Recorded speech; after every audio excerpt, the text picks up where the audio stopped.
buddy. Super Lee. What the What fuck's going on? this app, and I would like to think that that was some fuckery from our guy Dolamite, but I don't even I think I can blame it on Dolamite. I don't know. That It says he's talking right now, I know. but I who the hope he's fuck not talk. knows? I hope he's not talking right now.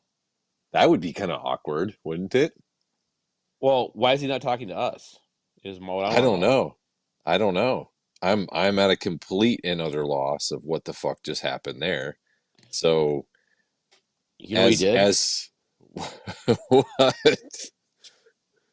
He pulled the Joe Biden.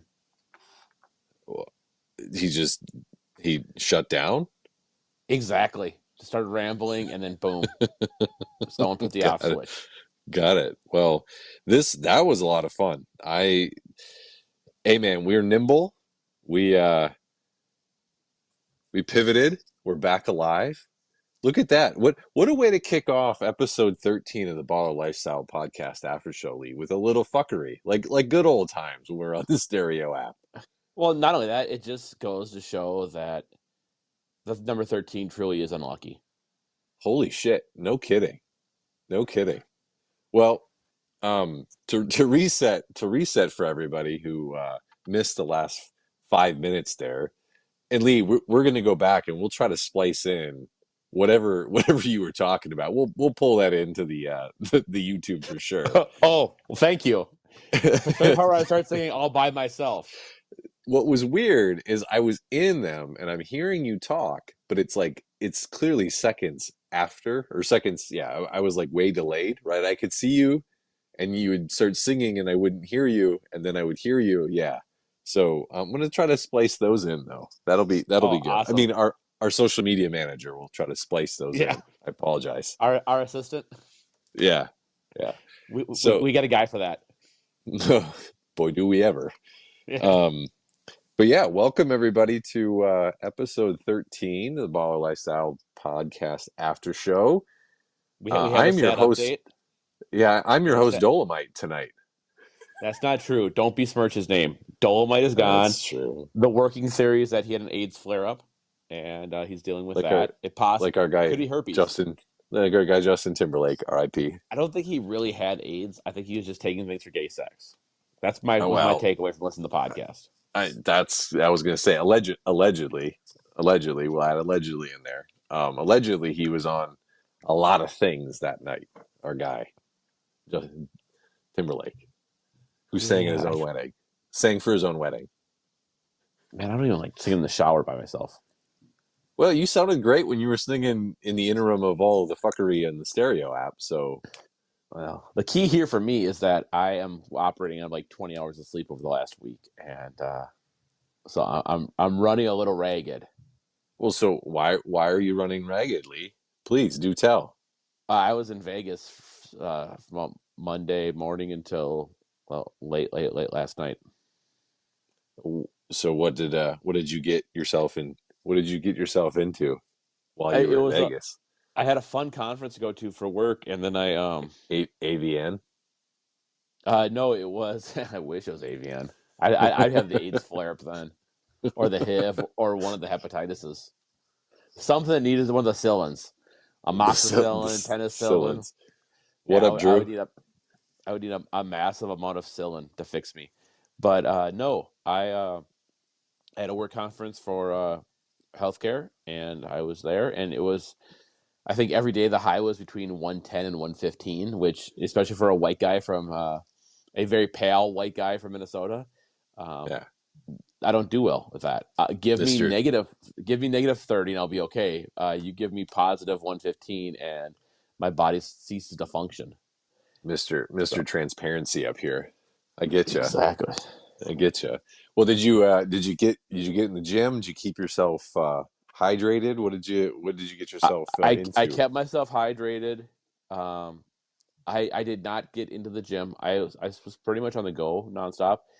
I had a weird setup where I worked for an East Coast company, and I've kind of got used to that. I live in the Central Time Zone, but I work in the Eastern Time Zone, so I'm used to getting up a little earlier now. And then I was on the West Coast or the Pacific Time Zone, and I was still having meetings and stuff on Eastern time schedule. So basically, I was up every day at like 4 o'clock Eastern time or 4 o'clock Pacific time, so I could keep things going for the most part and Right, try to do right. both things. And it just ended up being long days. I did manage to find my way to the craps table a little bit. Um, Came back with a little bit more than I left with, There you go. and There you go. I And I I know did. Go ahead. you asked me to send you Silver Spoon Sports, but they were quiet this entire week. There were Yeah, no lines, nothing from Silver Point Sports this week. So that's why you didn't get it from me. that's okay. To be fair, I think I walked by the sports book twice. I never really had time to stop. Yeah, Um, and when I did have any time to gamble, it was straight to the craps table for me, and it there you was go. okay. A couple $100 up for 4 nights there. I'm feeling pretty good. That's not bad at And all. I did not pay for a single drink when I was out there. They were always purchased for me. Same with meals, and same with the hotel room and the airfare. So all I had to pay for was my gambling, which paid me a couple of Uber rides and some baseball cards I bought from Drew's buddies. I visited Knick Knack Sports, their sports cards or trading cards or whatever they're called in Vegas, and met some really awesome people who they have a great shop there. It was a lot of fun, and I Cool. tried to play it off like I was Yeah, some guy from tell us Minnesota. about how you yes, tell us how you did this because I'm dying to know. Yeah, so I texted you and I was like, "Hey, I'm gonna do this because I need an accountability partner." But I was like, "Don't tell Drew." And so then I walked in and I was all like, "Hey, like what brings you in today?" And I was like, I see your Instagram videos and stuff like that, and I wanted to like visit because I follow you guys and I'm really impressed with what you're doing." And you know, found some They're things to probably like, buy, or are you lost? and I was like, "No, I really like it." And they're like, "I'm like, hey, but like." I told the lady who was ringing me up, like, it doesn't sound you don't sound like the person and the voice on the thing, and the guy that was working was like, I was like, he doesn't sound either. And they're like, no, that's Drew. And I was like, oh, Drew does a good job. And they're like, yeah, sometimes I'll put him on the camera, but normally it's him to do all the stuff. I was like, oh, and then so I bought some things from him, and then they're like, oh, anything in particular you're looking for? And then I fucked up because I said, yeah, I like Craig Biggio. They're like, really? We had someone else that liked him that bought some things from us from online. Where are you from? And I'm like, Minnesota. And they're like, that's where we sent that stuff to. And I was like, yeah, I'm not that. It's my first time here. All this stuff's true, but I knew about you guys from Drew, and that's why I came in here. And they were still super nice. And I ended up buying some Pokemon cards for my kid and baseball from them. It was a lot of stuff. That's cool. It is a cool. It is looks like a cool shop. I mean, I do follow Drew's stuff on TikTok. Anybody who's on TikTok should go find Drew and follow his videos.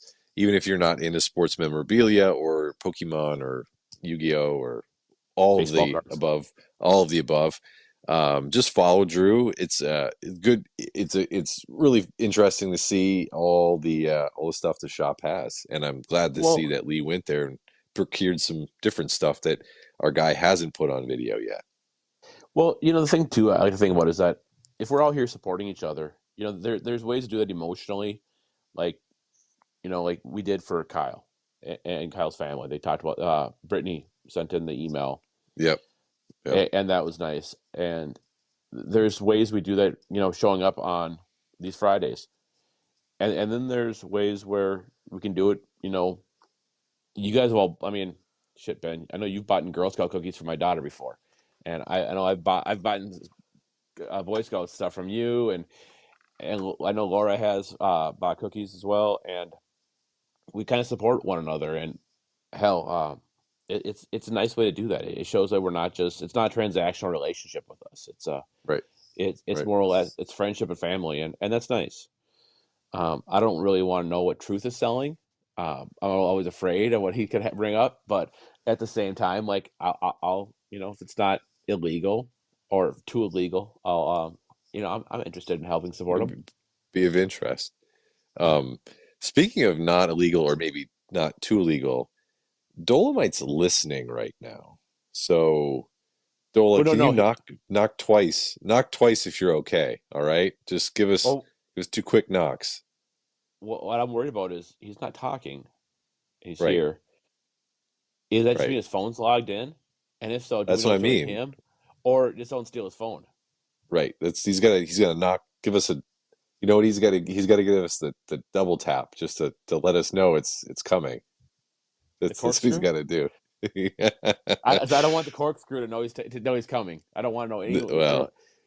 yeah, we know our guy. We know our guy sometimes works with professionals who don't need the heads up. But I would Allegedly. appreciate that. Allegedly, yeah. Yeah. So so you so successful trip for Lee to Las Vegas. I too traveled for work. I went to the great city of Youngstown, Ohio this week for work. I didn't it Isn't wasn't that is to that your not the level. crime center of Ohio? It's a place. It certainly is a place to go through. Did you see any Um, penguins when you were there? so they actually paint their fire hydrants penguins. So you drive around campus, which is in right in downtown. All of their hydrants are painted like penguins. So one of the small world things is Youngstown State is one of the three schools I'll play as in NCAA football on Xbox to build a dynasty. It's either Yeah, them, buddy. North Texas, or Minnesota, and usually it's Minnesota. But every now and then I'll play as Gotcha. Youngstown State and try to figure out some Gotcha. one double A stuff. There you go. So are you prepped and ready to get the new NCAA 25? So the NCAA is ordered and it's pre-ordered or whatever, and then I need what I need. This is how far behind I am. I still need to order the Xbox to play it on, There you um, go. because I have the last video game system I purchased for myself was the original Xbox. That wasn't that wasn't your dad buying you that when you were in college and said, "You just play this, don't do anything else." That was a laptop, and I bought the original Xbox in 2004 when I was almost finished with my graduate degree, and I bought it with like when I Yeah, before I started my last semester of grad school. But gotcha. so yeah, that was 20 years ago, and that was the last video. Now I had a house fire, and they might have accidentally replaced my Xbox with a Oh, Xbox 360 because they, that's too you know, bad. yeah. That's Um, a shame. and my wife picked up a Wii right before the pandemic started. That was like the MVP of the pandemic for a while. Yeah, yeah. Um, my kids have Switches, but for me, yeah, no. But I'm buying a whatever the newest Xbox is. It's sitting in my Amazon cart. I just haven't hit go on it yet because I'm like, why hit go if I don't have the game yet? Right, right. Because well, you should get it ahead so you can get it all set up because you have to download probably a bunch of patches and so you just, get it ahead so it's ready to go for when the game shows up. What do you mean be online? Well, no, you oh my gosh, Lee. Drew, will you help our guy out here? These newfangled video game machines will just confuse our old Grandpa Lee here. I'm gonna go outside and yell at some clouds for a while. Sounds sounds good, buddy. Sounds good. Well, um, one of the questions I had for you, Lee, is when you travel for work and you're back to traveling now, what like every Yeah, month to Philly, you stay in a hotel? I do not stay at a hotel when I travel to Philly. Gotcha. So I'm fortunate. One of the ways my company's trying to save money is put me up on campus. Okay. So now it's not the same as when like if your company did the same for you, like you'd be sleeping in a hospital bed. Uh, my place is it's still healthcare, but it's much more like a resort, and so Yeah. they have Yeah. More a little more so posh. we have a couple mansions near the ocean in Boca Raton. I'll be staying in one of those. That's my trip in July. I'll be staying at one of those. And we have I don't know. It's a nice enough house, probably about 3,500 Yeah. square feet in Pennsylvania on a hill. That Yeah. I stay on campus. It's actually right across the street from the workout facility, so it Nice. makes life pretty easy for me. But this time I did stay at a hotel. So, but your Gotcha. question was that Gotcha. your question if I stay at a hotel or if I Well, we're just gabbing about some travel stuff, but Brian and Ed talked about raw dogging airplanes and just sitting there without anything and just staring ahead is kind of the new trend. So as you're traveling around, are you seeing people do this? no, not in the least. It's completely made up. It's as real as rainbow parties. Um, That's just your jealousy speaking there that there were no rainbow parties when you were in high I can't even school. find porn of rainbow parties. Uh, but no, like, and I don't travel that way. My travel is much more like Brian's is, where um, I use an Amazon Fire because it was the cheapest thing possible, and I actually am showing Ben it right now because it's sitting next to me, and I have all the streaming apps, and I literally just the only purpose I have for this is downloading movies to watch on flights. Van I don't. Wilder. Van Wilder. So Van Wilder and Pulp Fiction and Captain America: Winter Soldier are all on my phone. Oh, gotcha. They're all Gotcha. those are that's like the in case of emergency break glass movies. But the fire what I watch. Oh, my son was telling me this Godzilla King of the Monsters movie was Uh-huh. good. And I'm, like the kid's pretty awesome. So I'm gonna watch it. So I watched that on the way back. Um and then I watched Resident Alien on the way down. But I'll be watching it and I'll be playing video games on my phone, like it could be solitaire or backgammon, something to just keep myself busy because I do not idle well. In fact, being here and sitting here and looking at you and talking to you and doing this, I still feel like I should be like playing video games or doing Right. something else. Or, Right. it's Right. hard to sit still. Right. Right. Yeah. I mean, we know from what a couple weeks ago when you flew last, you are really good at making friends with people that are next to you. So I figured you weren't raw dogging flights. I knew you weren't raw dogging flights, No, but but I I did have a hot chick sit next to me on the flight back last night. yeah. I was so excited because we have a company partnership with Southwest where we may help them with some of their issues, and in turn, they give us airfare. But thank you for your service, by the way, Lee, because that's Yeah, keeping us all safe as we fly. Thank you. yeah. Uh, and so normally flying Southwest sucks, but lately I've been getting direct flights. So like they have a direct flight to Baltimore, which gets me to Philly. It's like a 2 hour drive from there to our location near Philly. Yeah. Uh, Yeah. uh, and it's a 90-minute drive from Philly, so it's really not that much difference. But I got direct flights to Vegas with Southwest too, which so I was like, all right, Nice. 2.5 hours. Yeah. Yeah, it wasn't Yeah. bad. Yeah. And if you're going to Minnesota, which you are, Yep. um, but you're flying to Terminal One, which is it's the bigger of the two terminals, but it's the one that takes longer to get through. Gotcha. So when I Well, flew up Monday prepare. morning, I got I got there and there was nobody in the TSA pre-check line ahead of me. Like I did not see a single person until I dropped my bag off Nice. to go through the X-ray machine. Nice. And I was like, this is holy shit, this is easy. But on the way back from Vegas, I'm sitting down and I'm flying Southwest, and I got my nice exit row seat where there's no seat ahead of me, so I can just stretch my legs out all the way. And people are coming in, they're like, it's a completely full flight. I'm like, I'm tired and I'm slightly dehydrated. So I decide to kind of shut my eyes, and maybe 5 minutes into shutting my eyes, I get tapped on the shoulder, and someone, this gal, decently attractive, sets off to me and says, "Hey, is this seat taken?" And I was like, "No, not at all. Please feel free to sit down." And I was like, "What's going on?" Yeah, exactly. I'm like, all of a sudden, I have the stink of success on me, and and then about less than a minute later, she puts her arm up and waves down her new husband, who sits down next to her, and I'm like, "Fuck!" But at the same time, like, what would I have done? Like, not a Right. damn thing.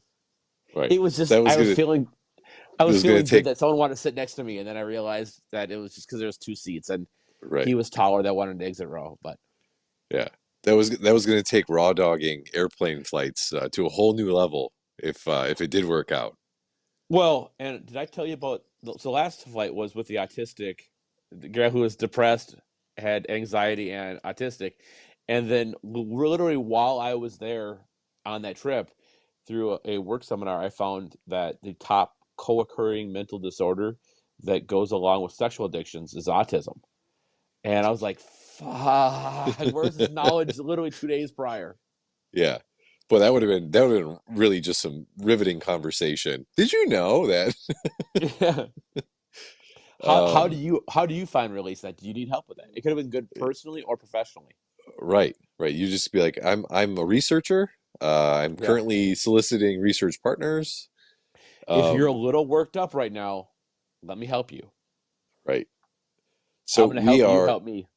yeah, we are on 8 messages, Lee. So we're gonna jump in and play a few messages here as we I heard through the started. rumors that that Drew was writing with invisible ink his script, and so he just looked at it and was quiet for a couple of those potentially. All right. Well, we'll see what happens. Speaking of Drew, we'll kick off Drew. Hey fellas, hope you had a good week. I see Dola is again leaving the door open to me taking a show. He knows the people are clamoring for it already for him to be replaced. And then he misses another one. I mean, I'm gonna have to step in soon. Uh, love you guys. Lee, thank you for stopping by the shop this week. That was super cool of you. Let's have fun tonight. So Ben, my first question is, what's it like to hear from Drew when he's not shitting on you? It's remarkable not to be just getting lambasted left and right by Drew about everything. So I'm sure that's coming. Future messages will probably cover most of that from him Yeah, and his hate towards me. But maybe he shifted all his hate to Dola. That's what it sounded like to me. it sounds like his target was set. He wants Dola's show. He wants Dola's show. Well, we'll see what happens the rest of the night. Night is young, Lee. Night That's is very young. true. All right, we have a new listener. I don't see a transcription on this one, so we might have Finger to on the hit the eject button. ejecto quick. King. I want to say shout out to Laura and the listeners. She blew my dick like it was. Good I job, can Laura. I can assure you we're not listening to the rest of that message. Speaking of Laura, Laura. Hi guys, happy Friday from motherfucking Omaha. It has been a super Ooh, long day, but 9 hours ooh. down. Only 21 more to go. Omaha. Omaha. Weren't you in Omaha, Lee? I Or was no, I was in southwestern. I was in southwestern Nebraska, and if she's to Nebraska, to Omaha, she is much closer to the east side than I was because I was only about 3 hours outside of Denver. But she drove through the boring as part of her entire drive because it's going to get better from here on out. she's gonna hit some rough patches still, though. It's Nothing gonna as be bad as rough. Nebraska. No, nothing as bad as No, Nebraska though. no. Cornfields and cows' asses in Iowa and Nebraska is just wheat. Yeah, it's true. But maybe if you go through Yeah. Missouri, like you could hit like Kansas City to St. Louis. You have like kind of those two like Yeah, highlights there. you could. I don't know. That's depending and we know where she's going. We don't really know where she's going, but I'm just trying we're to draw a line thinking. from Denver to Omaha. I like the Yeah, also like the fact that just both you and I are finger mapping it out in the air. well, it's because we got two working brain cells and we have to draw it out. Like we have, we write in crayon still. I'm not positive I have two working brain cells after this last week. That's true. All right. Well, our guy Ox called in. Ox. Hey Lee, I know that you were really worried about me last week, but I just want to let you know I am a straight shooter. No bent carrot, I guess.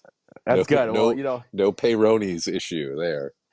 did he get checked out for that? Because I like to stay.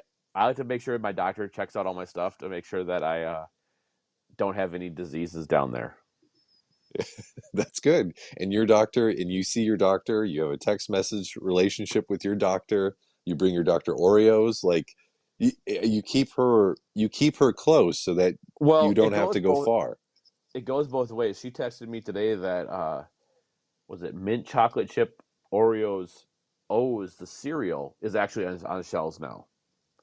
So if you Okay. really love the mint chocolate chip Oreos, but you want it in breakfast food format, you can have it in breakfast food format. Well, you can't eat Oreos as breakfast food? Some people like to have actual cereal. So this is the old cereal, but it's with the mint chocolate chip in there too. Gotcha. Gotcha. I'll have to see if that pops in my house. That would be a cereal that will end up in my house, guaranteed. If it's Oh yeah. known, that will be there. Want me to send it to Mrs. 906? No, no, no, no, no. She does not need help, Lee. Okay. Okay. That will show up. Drew, I sent my last message before you started talking about it. But yeah, you totally had them completely sold. They were texting me as it was happening that you were in there. So your lying is great, but like you said, your honesty just shines through at the end of the day. I don't think my lying was great. I felt miserable about lying to them. Not Captain something I do America, well. Captain Not, America.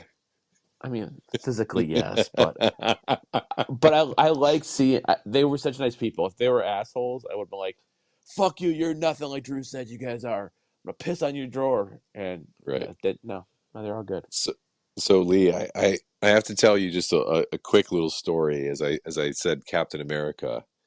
Um, the last time I was in Vegas, well, not the last time I was in Vegas. I was the first time I was in Vegas. Um, Ox and I were in Vegas together, and he was wearing a Captain America shirt. And maybe he'll tell the rest of the story. I don't want to tell the rest of the story. If he doesn't want to tell the rest of the story, maybe he'll tell the rest of the story for us. But let's just say there was some confusion when he was donning the shirt um, with some of the other tourists that went to Las Vegas. So he was a bit of a he was a bit of a star as we walked around with his Captain America shirt on. Did people think he was Chris Evans? Because sometimes I get mistaken for Chris Evans, and I'm It like, I would be Chris Evans if I had better hair. yeah, yeah, that's very true. It's getting just a wee bit like mine, Lee. It's It's getting Lee. closer to Yeah, yours than I like to admit. it's sun bleached and everything. Oh Well, goodness. our guy Truth Honk has called in, so we always love Truth. Truth. As far as what I'm selling, I'm not selling anything because anybody knows that the real power is not in buying or selling, but being able to broker a deal and peel an eighth off the top, or get that extra ice cold fatty right off the tank. See, that's we know our guy Truth is he's a genius. Right there, he shows why. Right?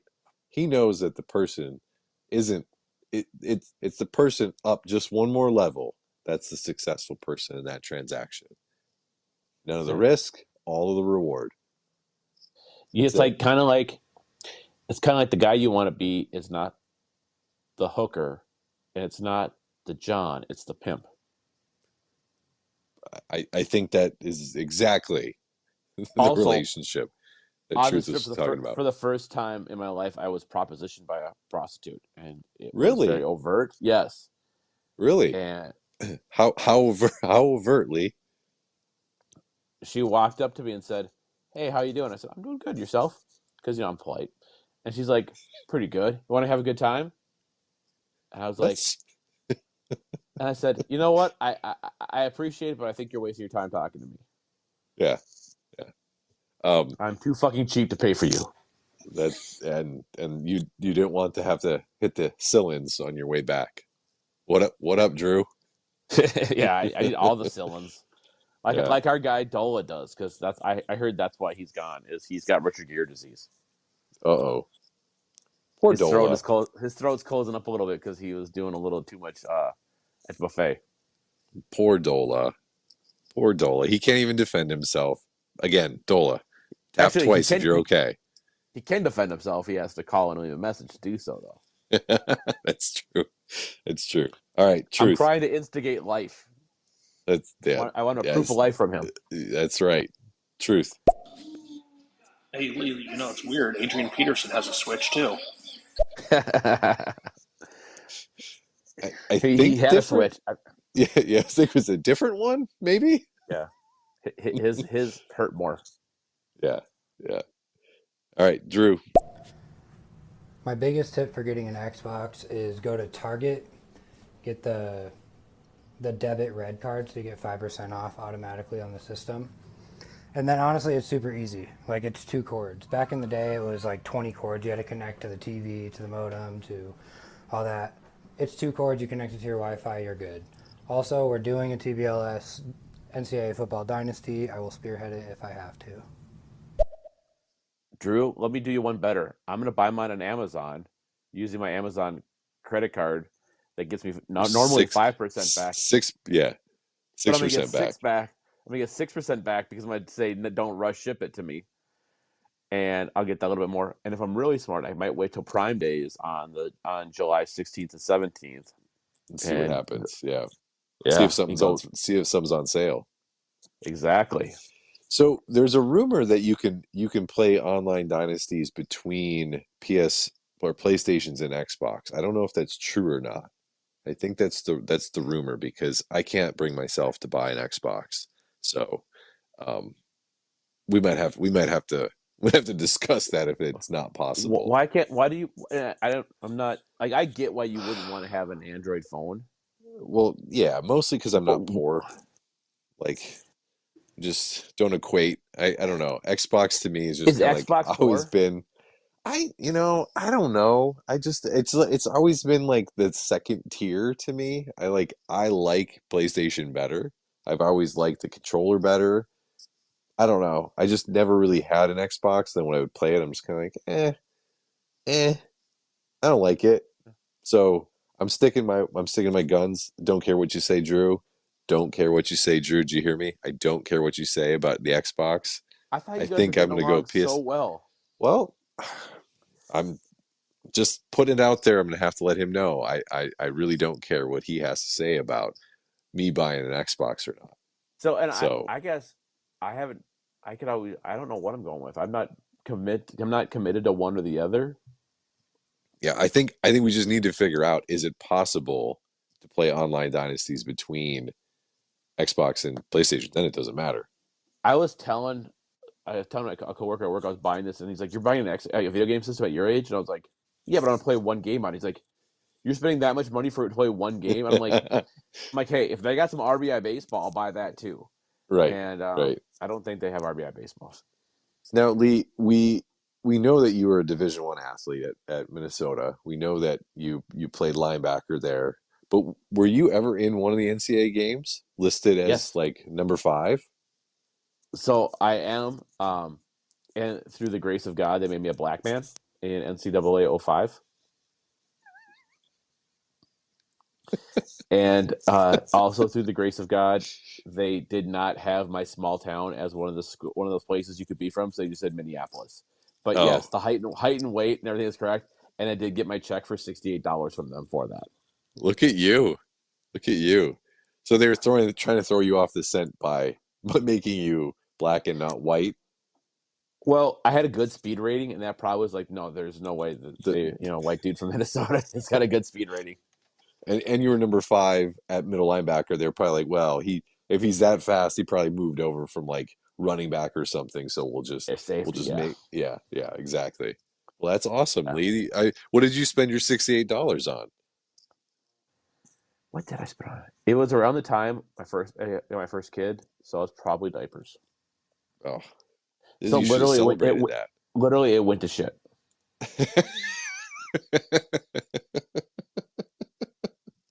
Oh man. All But right. see, Well, Lord, I'm one of those guys. I'm one of those guys, by the way, that I would have paid money to make sure I was in it. Like as a sure. guy who grew up playing video games and like with a Yeah. Nintendo, and how cool it was when RBI baseball had real players' names in there, and like MLB baseball didn't. And you had like the numbers instead. I thought it was the coolest thing ever. Like, yeah, that's me. And even Yeah. they fucked up some other things. I still play as me and edit my character to make me white and not have cornrows. But then also I put myself in the starting lineup because I'm not a starter appropriately. But I also realized that if I were to play an outside linebacker and just blitz on every down, not only do I lead Minnesota to a better record, but I also get myself drafted into Madden and where I go on So to have an excellent NFL career. So the problem is not that I lack talent. It's that I was never put in the right system that was built around me. you weren't just used. Yeah, you were used correctly. Yeah. Exactly. So the trick with those NCAA games like '03, '04, '05 is that you would use like the left end and right end, and you would just shift them like three out and blitz off the end. And as long as you moved like your athletes who were like 90 speed over to that, it was like you would just rack up like 40 to 50 sacks a year. So what I would do is actually I do one better. I'd get the linebackers and then position change them to DNs Yeah, and yeah, then do yes. that. Because But even in when I coach my son's football team. I do this. I do a very similar thing where I put the DNs. I tell them to be on the. I tell them to go wider yeah, because at that level, kids get messed up with their assignments, and then the best thing the tackles can do is pull themselves out, and the big guards gap. yeah, it's a big lap, and the linebackers come right in there, and you generally have better kids at linebacker than D end. Yeah, yeah. See, smart. Let's see what you learned from playing NCAA football. See, not what you learned in college. That wasn't important. It was from NCAA football. I'm pretty sure I learned that in college though. Well, whatever. Maybe we don't know. Jury's still out on that one, Lee. Also, tying back to the podcast, they were talking about tackling someone and being a decision to business decision to tackle Yeah, someone. yeah. As someone who played with 4 NFL running backs, one of whom was legendary for running the shit through people, I can tell you it very much was a business decision to just to let them run through you or to try to trip them up and not to ever like go shoulder to shoulder or chest to chest with them. So you're saying you didn't like tackling Lawrence Maroney? I couldn't tackle Lawrence Maroney; he was too fast. It was Barbarian Barber that I did not want to touch Oh, the because Barbarian.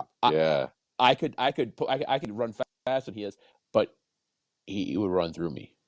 yeah. That's And he's a maniac. we had a fullback named Thomas Tapay who ended up playing for the Eagles, and he was bigger and hit harder than Barber did, but he wasn't as fast. Yeah. And then we had another guy who played for the Eagles, Thomas Hamner, that was a freshman that ran, just treated me like a little like practice dummy. Well, yeah. Your game was speed, Lee. We know that. Well, and make it worse, that first year I was not even 160 pounds. Yeah. So that guy was You like were just fresh meat. I was Scout I was team. I was a tackling dummy to him, and he Yeah. was just running through me. Drop the shoulder, Yeah. go through. So yeah, good segue back to the podcast for a few seconds as we're talking about some sports related stuff. They brought up on the podcast this week the 999 challenge, the 9 hot dogs, 9 beers, 9 innings challenge. And we did have this on the rundown to talk about. There was kind of some spoilage in a side chat about this, but for those of us that aren't on or weren't aware, Lee, you were successful in completing the 999 challenge at one point, correct?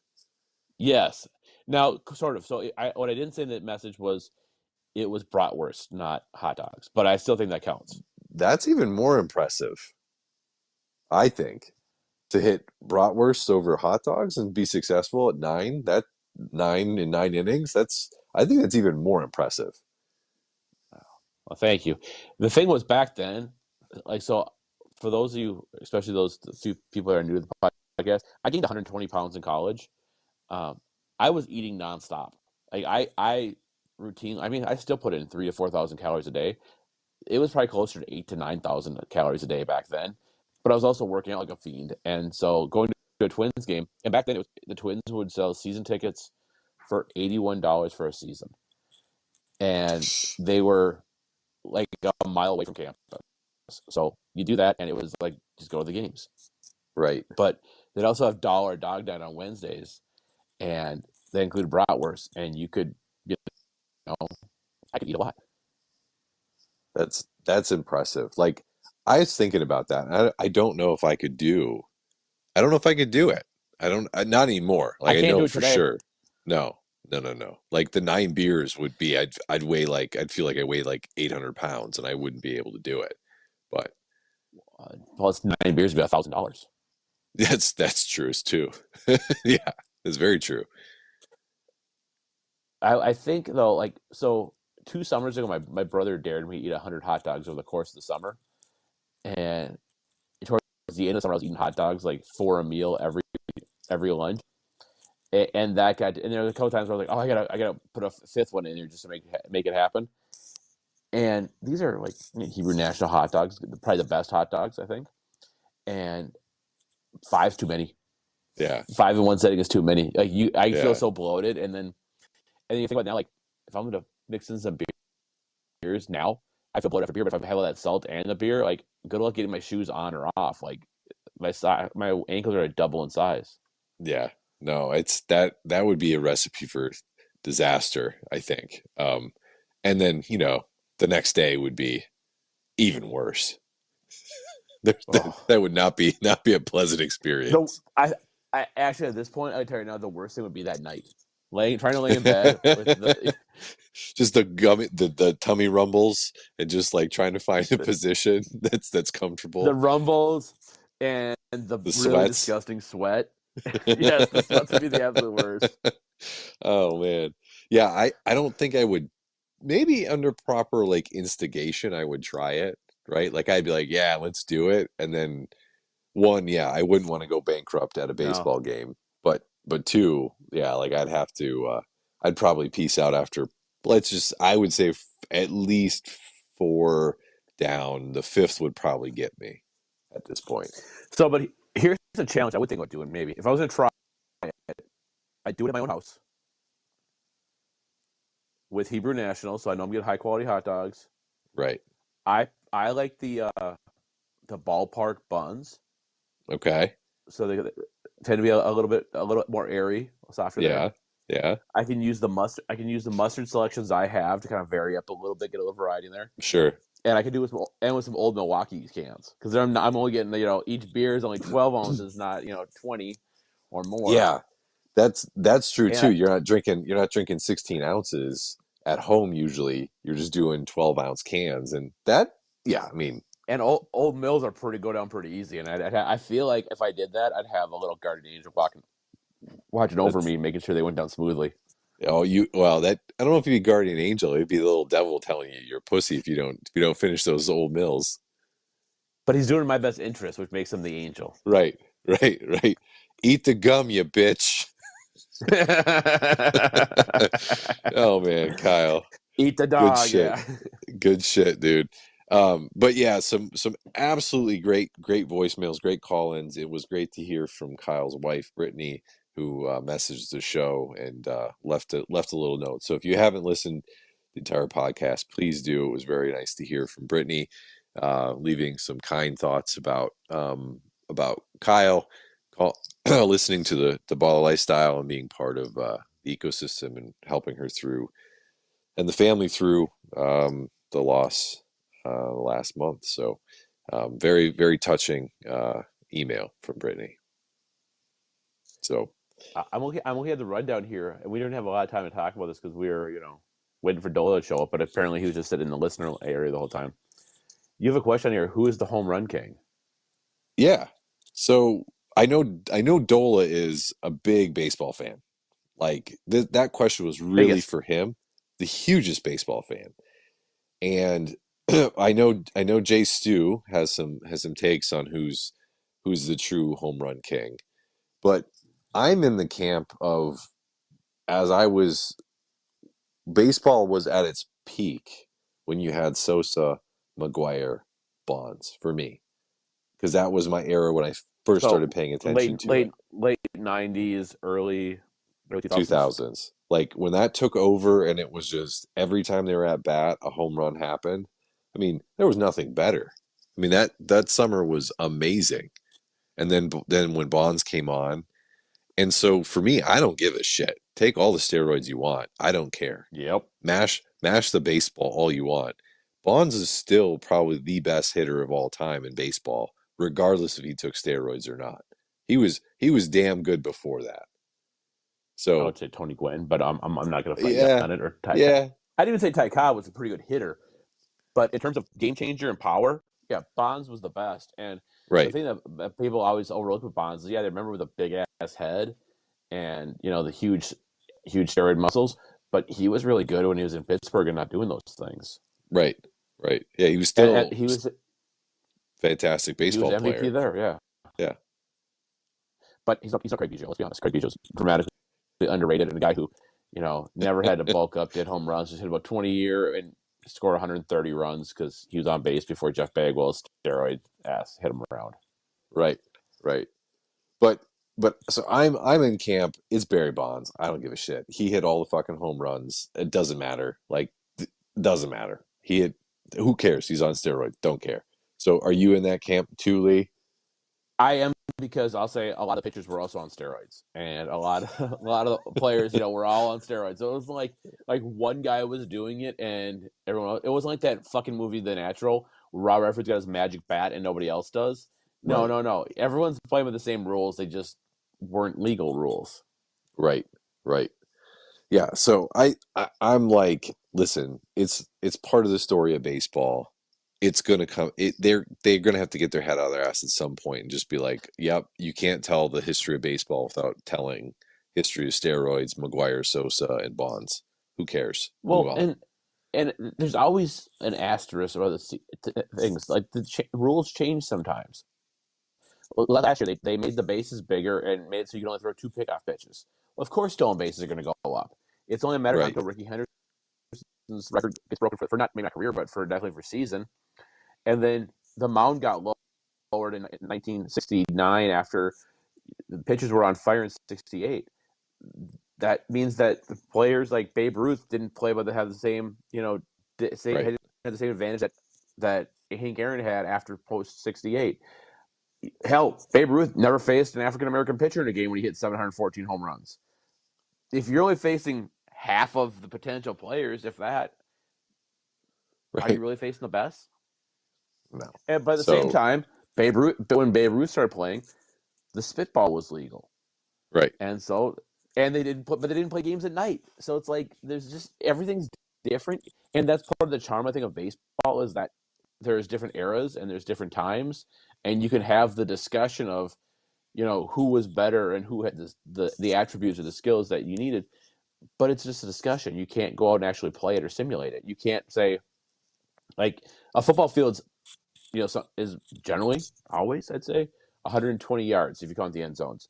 Now they for a while there had the goalpost Canadian style in the front of the end zone at one time, and that makes things a little different, But for the most right. part, a football field to football field, you can time how fast the guy runs, and Barry Sanders runs it at a different speed than Herschel Walker did. And Right, right. basketball is basketball. There's a 3-point line, different styles, but it's the same damn sport. So, one of the things that they're probably going to talk about this week. So maybe our takes will be stronger than their takes. But LeBron James is going to be playing with his son Bronny in L.A. and we know that there's a listener amongst us that is probably the biggest LeBron fan, LeBron stan By the of way, all time. he just claimed he could hit 340 in the 1920s. I saw that. I saw that. Oh, Drew. Yes, that's cute. No, Um, no, you couldn't. yeah. Because they were swinging like 28-ounce bats, weren't they, or something ridiculous? Like they were basically just using two by Like, fours. yeah, Babe Ruth, I think, used like a 55-ounce bat. There was no Yeah, science and there was no lifting. And oh, by the way, like you're taking a train between games, and you're playing in the morning when you're probably hungover because they don't have right, night games. right. So what I'd like to hear from our guy Drew, if he wants to leave a message, is his thoughts about his guy Braun playing with Bronny, and just be interested to hear is this does this take it, does this take the debate and nullify it about who's the GOAT because LeBron finally did something that MJ couldn't do, get his sons into the league? No, no, you know what this is? This is proof that African Americans have caught up to the privileges that normally only white people had by giving their sons jobs, high-paying jobs, based on the dad's hard work. Laura. I'm basically taking I-80 all the way till I can't anymore. Oh no. Make sure you hit the brakes. Don't go over. Don't go over the edge. I don't know where the edge is. I don't exactly know Maine. where it goes to the what part, but yeah, don't On do the plus that. side, that's easy directions to follow. Yeah, just keep going, and go more. Yeah. In the Uh, morning, you drive towards the sun. In the evening, you do not. right, right. All right, we'll hit a few more messages and we will pivot and segue, I think, into some wrestling chatter. What do you think, Lee? Sure. Yeah. All right. All right, Drew. I won't be a brand loyalist, so I will admit PlayStation is better for single player games. Xbox is better for online. Um, but when we start this dynasty, who gets to be Eastern Michigan? I feel like Truth should get first No, crack at nope, having his boy nope, Noah, nope, but nope. I might nab him in the Mm-mm. transfer portal. Who knows? I'm Nab him in the transfer portal. Really, Drew? Nab him. Okay. All right. at least he didn't say acquire him, like Well, purchase him in the. yeah, righty. Drew, I've already called Minnesota, by the way. I know you have. Drew. It's really no debate. If you take away Barry Bonds' 7 MVP seasons, he had 440 home runs and 359 stolen bases. Without his 7 MVP seasons, those are numbers that no one in MLB history has put up together. Right. So he didn't just hit home runs; he was an absolute monster in every way. Yeah. Even Willie Mays didn't do that. No, I'm pretty sure Willie I don't Mays. know I'm if, pretty sure. well, did he win 7 MVP seasons? Well, I'm saying the 440 home runs and the 300 stolen bases. Yeah, and maybe it's maybe Drew's saying it's the connection between all three of those things together. I don't know. I'm not a baseball historian like you are, Lee. I don't know I the am. history of baseball, but I love the history of baseball. yeah. Modern So day baseball. I'm lost on Buffalo at 2005. It was my jam. Then yeah. life happened. So have you watched the Ken Burns baseball documentary? I owed it. Okay, I figured you did. It's terrific. I love. I mean, I don't watch baseball. I'm not like Dola who's hanging on every Rockies game, but like that was a terrific watch just to like learn so much more about what you were saying about the different eras and how it is a challenge with baseball to really compare eras because they're so vastly different. Well, and for me, that came out when I was like 12, 13 years old, and so my parents got it for me on VHS, which is probably stupid because they should have bought blank tapes and recorded it. But they bought it for me, and then I ended up getting the DVD set, and it's absolutely amazing. It was absolutely a masterclass, and I used to love. My favorite chapter of it was when they did the 1960s, and they talked about like 67, and you get to see like Brooks Robinson making plays for the Orioles and Yastrzemski for the Red Sox and the Reds, and it was just like, geez, this is just Alvin is in color too, as opposed to Right, right. black and white footage, and it was like it just made everything come alive. It was a lot of fun. Yeah, no, it's a good show. If you're ever bored, just turn it on. It's one of those things that just sucks you in no matter where you are. Just like the country music one, man. When that one comes on, Oh, it's like I'm done. Just I'm locked in. I'm not moving. as I get older, I appreciate Ken Burns more and more. Oh yeah, yeah.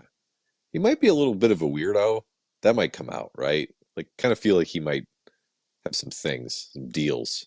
You can't know that much about that many things without having all the deals. Right, right. All right. Ooh, Sparkle Booty. PSB. What is up, fellas? Hope you're having a wonderful morning, afternoon, or evening, depending on your time zone. This your boy Nabs, aka Penelope Sparkle Booty, coming through to give you some good love and positive vibes. So, what's good? What we talking about?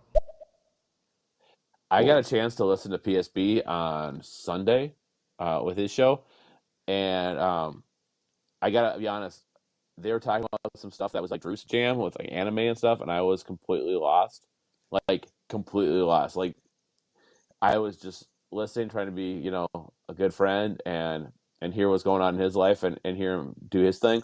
But then we started talking wrestling a little bit, and then I was able to be part of the conversation. But then when they went back to anime, I was like, supernatural what? And I had a bounce. But I really did enjoy Penelope's show from what I could understand of it, and I recommend everyone give a listen to it. look at you, Lee. Look at you broadening your horizons up there, way I'm up there in trying. Minnesota. Just trying to learn so much more about this world. Look at you. Proud of you, buddy. Look at Thank you. you. By the way, speaking of way up here in Minnesota, did I tell you how nice it was after a week of 110 to 115 degrees to come to Minnesota and have it be 72 degrees and rainy? Oh my I bet. God, it was Yeah, delightful. yeah. I bet that was quite a amazing change.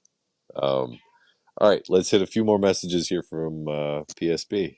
Hey, you know what? You are absolutely right. You are absolutely 100% right. Thank LeBron you. James was able to do something that Michael Jordan could have never done in his entire life, and that is kill a story franchise. Lakers, you're a clown franchise now. You know this, right? Bro, you spent a draft pick on a guy you could have just signed. What? It was a second round draft pick, and that happens all the time. But but they want his dad to stay around, so they had to draft him, right? Just like they had to get their head coach that had a podcast Ooh, with him, right? that might be the bigger death stroke is getting JJ Redick as your head coach. Yeah, that's gonna be rough.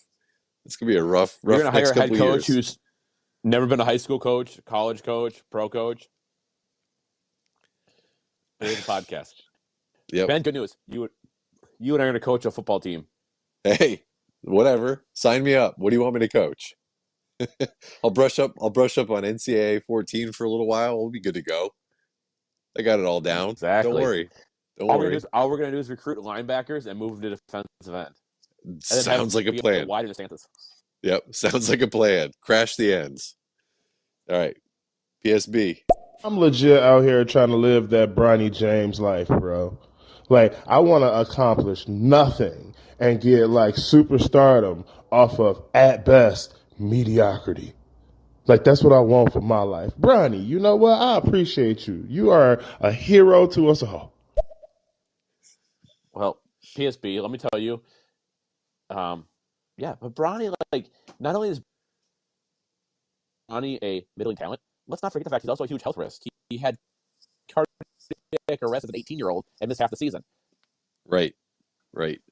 Yeah. Like, It's there's a couple, like, there's like more than a few strikes, like lack of production, questionable ethics, and now you have health risk too. Like, let's sign the kid up. yeah. We'll see what happens. Just put him on the court. Never know. But that first alley oop he throws to his dad, though, like, how many times is that going to be on ESPN the next day? How many? Oh, you're gonna change the logo of the NBA to that. Yeah, yeah, exactly. Like they'll Jerry replace West is the dead. He ain't gonna know. He's not gonna notice yeah, it. yeah. They'll and it will quickly replace the one where he did with D Wade when they were in Miami. That photo Yeah, where it's under the kind of under the hoop. Yeah, exactly. It'll and it'll it'll be the like arms out. yeah, it'd be like D Wade who like done. Not even a thing anymore. Look at us talking NBA. Like we don't know. Come on, come on. Jeez. Look at us talking NBA.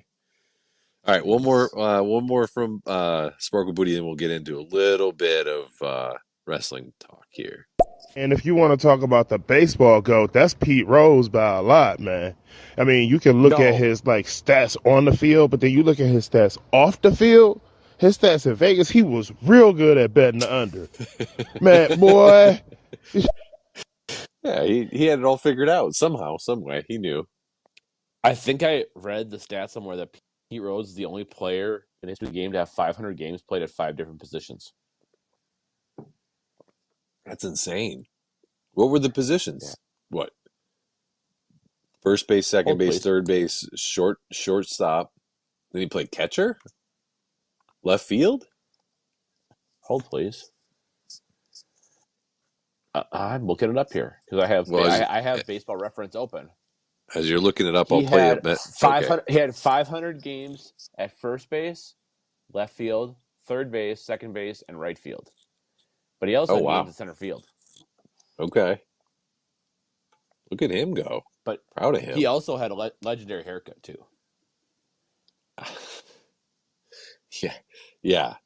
Um, was he? No, it was Ripken, right? Ripken was he greased his number of consecutive starts by being the player manager, right? He would just put himself That in and no, then take that himself was out. that was No, Pete Rose was the player manager for like 84, 85, 86. I thought Ripken, Ripken was. no, Ripken's dad was the manager. But what Oh, Ripken did was he got punched in the face by Kevin Costner after Kevin Costner caught him that's sleeping with right. his wife. Yeah. And then oddly enough, the lights didn't work at the stadium, so it gave him an extra night to rest his eye and recover, so he didn't break the streak. Look at us. Is this the nepotism show of record? Is that what we're doing here? You know what it Nepotism is? show of record tonight? Well, so Pete Rose's son did play in Major League Baseball, Pete Rose Jr., and he sucked. Cal Ripken's dad was pretty horrible, but Cal Ripken was pretty awesome. And let's not forget, Cal Ripken's brother is the famous fuckface. The famous When, fuckface? yeah, you have to see the Billy Ripken baseball card, the like '88 Fleer. Oh, yes. Yeah. Yep. That was I forget that it was Billy Ripken. when I got back into card collecting. That was the card. I'm like, you know what? I always wanted this card as a kid. I'm just gonna buy it right now as an adult, and I have zero regrets about it whatsoever. It's in a case. I love it dearly. It should be hanging up like right over your shoulder. It's not quite Right, jersey material, right. but Well, right next to Allie Ray, wherever she is. Allie Ray is Somewhere back in there, by the way. She is back there. So, so you will be seeing Allie Ray for a football game. You will be seeing me and Yes. Dolamite for a football game. So, I think, right? I don't know. We'll throw Dola into that. I will be going out to. I booked the trip. I think last week. I will be out in Los Angeles for the like the 12th of October. So all our Los Angeles people, let me know. I want to get together and have a beer. Really, on a serious note, non-joking note, I, I had such regrets about not getting together with Kyle, and meeting the people associated with him in the wrong way. And especially when he lives so close. And I had such a good time hanging out with Dolo when he came to town that I'm making a concerted effort to travel and see people. I shouldn't leave Chuck out of there too. I had a great time having beers with Chuck too. But Chuck's in Minnesota. That was not that hard to make. He came to me, but I'm looking forward to you coming to Minnesota. I just don't want to put things off and seeing people just because you never know. So I make a concerted effort to try to be there for more people. So Yep. hopefully I get a chance Yep. to. Oh, this conference I was at next year, by the way, be forewarned, not you necessarily, but next year's is in Denver. So Uh-oh. Erica and Dola, oh fuck yeah. Uh-oh. Look out, world. Look out, Telly, world. what is up, my man? Not that you'll ever hear You're this gonna because you're not on now and you're not going to pay for the bonus material ever. But come on, we're going to Denver, my man. Well, we know Telly subscribes to the YouTube page. We know he's a subscriber. Come on. We know he's good at subscribing. Right? Then I think you and I need to work on a presentation to give at this conference. And then yes. we'll get paid to go out there. That's right. That's right. We should do that. But no, thank you all for subscribing though. We are inching ever closer. We are 10 away from hitting the magical 50. There are a couple other things that YouTube makes you do, jump through some hoops to prove that you are in fact a channel and not just a bot farm spitting out content to be able to go live. So we are certainly hopeful that when we get to 50, we'll be able to do the live show. It will change the format a little bit, and that's something we'll work through. But we are certainly going to try to get on to live as soon as possible. It'll make things a little bit more friendly, and hopefully we wouldn't never have the fuckery like we did today trying to get on the stereo, where it was hosted by Dola, even though Dola was MIA. So we weren't really sure what the hell was going on there because Lee and I were actually having a conversation that got truncated. So, but no, thank you all for subscribing. Do want to put a plug in and say that. And I know Dola also left a very good message on the Baller Lifestyle this week. Great message to remind everybody to subscribe because we picked up a few subscribers after that. So thank you very much, Dola, for putting that plug in. You'll never hear this because you never listen back, but that's okay. We love you anyway. You Smooches. know what? You know what we're not saying is that one of the benefits of being on YouTube is that everyone can see how big your bicep is. Not, I said biceps, but it's just your right one. It's the damnedest thing. It's my Ben's bowling got arm, like Lee. My he's bowling got arm. a massive like his right bicep is bigger than either of mine, but his left one is like atrophied and not good. Like he says it's his bowling arm, but I think we really know what he's doing with that thing. Yeah, bowling, mostly. Bowling. That's what it is, Lee. Come on. He's waxing the lane is what he's doing with that thing. I don't bowl two-handed. It's just the one arm. It's just the one. Sorry, Lee. Sorry. Um, speaking of call-ins and things on the podcast this week, we did have a little wrestling talk. We know that Ed and Brian don't talk about wrestling at all. Never. They don't talk about it. They Never. don't know anything about it. But they did share a very sad RIP this week that Roman Reigns' father passed away.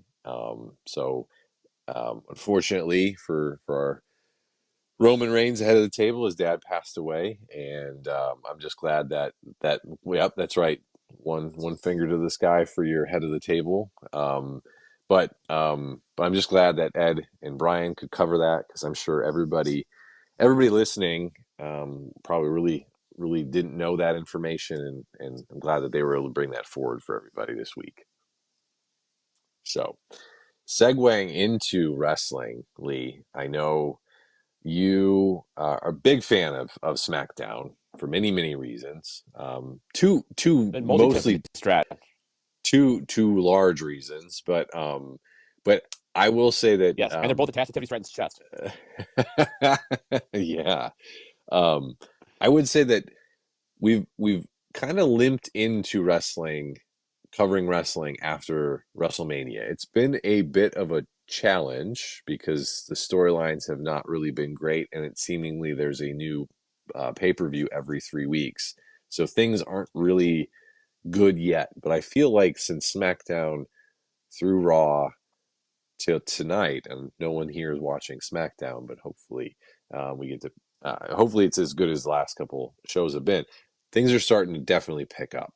So we can start with SmackDown from last week, Lee, and kind of just go in there.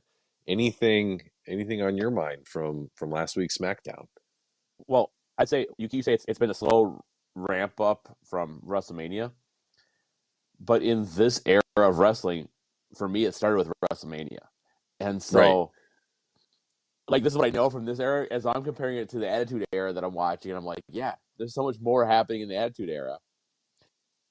But we're entering the fun part now, where I'm about 3 months into watching now, and like you put the names on the rundown of all the matches, and I watched SmackDown. I have not watched Raw yet, but I know who pretty much all the people are, which makes me feel pretty good.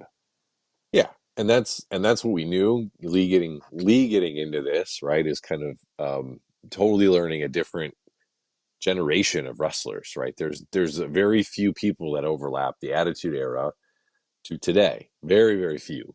R-Truth. And our guy R-Truth is still out there looking just about the same as he did from 20 plus years ago. But he was K Quick back then. It's That's like right. he has to have a one letter first name. Yep. Yeah. So with SmackDown, I guess I'll just ask you some questions, Lee, because I know you're still kind of learning things, and I'm so happy our guy Sparkle Booty's with us tonight because he can be our encyclopedia, keep us honest with some things. But kind of what was your thoughts of CM Punk and Heyman, and kind of how the show started off with the big promo? So CM Punk is a guy who I know has been around for a while, but I haven't come to my Attitude Era watch yet. I think I'm a couple of years short of him. But he strikes me as a guy who's just, very cunning, big smart ass, seems to be loving life a lot. And Paul Heyman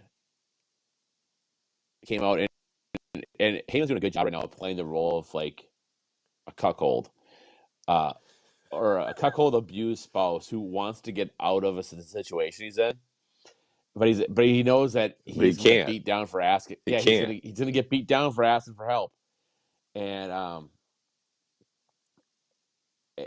so I was thinking that like the whole Drew McIntyre retiring or quitting thing. I was like, bullshit. He's coming back with SmackDown being in Chicago. Like he's gonna pay back and get CM Punk in his own hometown. And so I wasn't surprised by that part.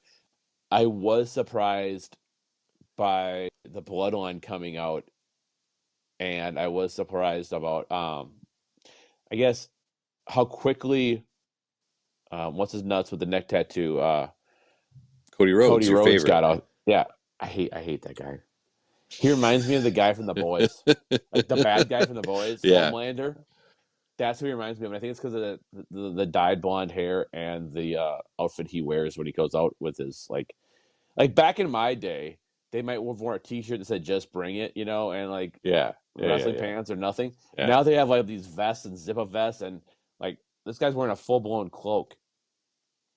Well, What the fuck? By the way, I mean, yeah, you still had. I mean, think about Ric Flair and what he wore to the ring, right? I mean, there were people who wore some pretty flashy shit, but you're right. Like, Attitude Era was much simpler, right?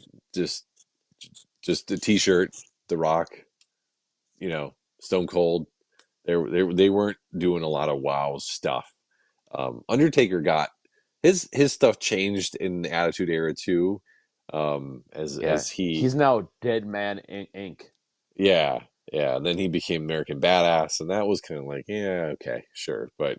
Um, but And they never gave an s explanation for why he left as the higher power thing, trying to abduct Stephanie McMahon. And then he's gone for a while, and he comes back, and he's a biker dude.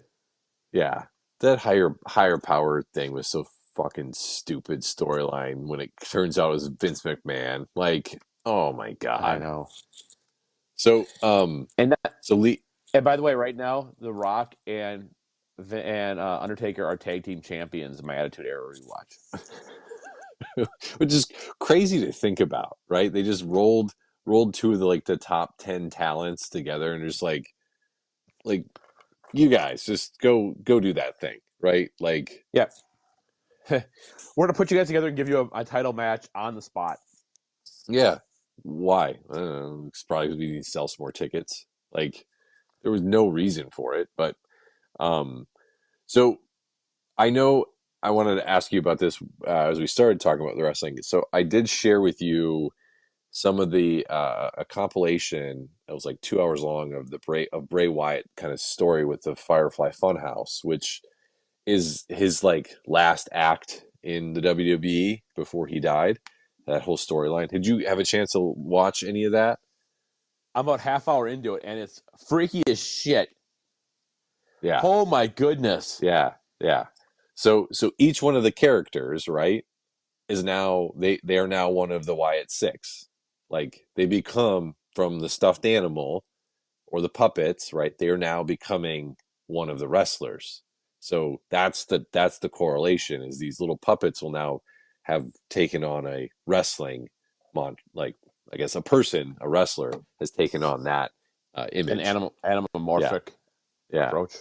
yeah, exactly. So that's the tie-in. So there's stuff before this where Bray Wyatt was, what it was termed as like the Eater of Worlds, right? So this stuff about the fireflies and the whole world is in my hand. There's like a whole chunk of time before that where Braun Strowman was part of his group, right? There were a That's couple. a There were a big guy. couple.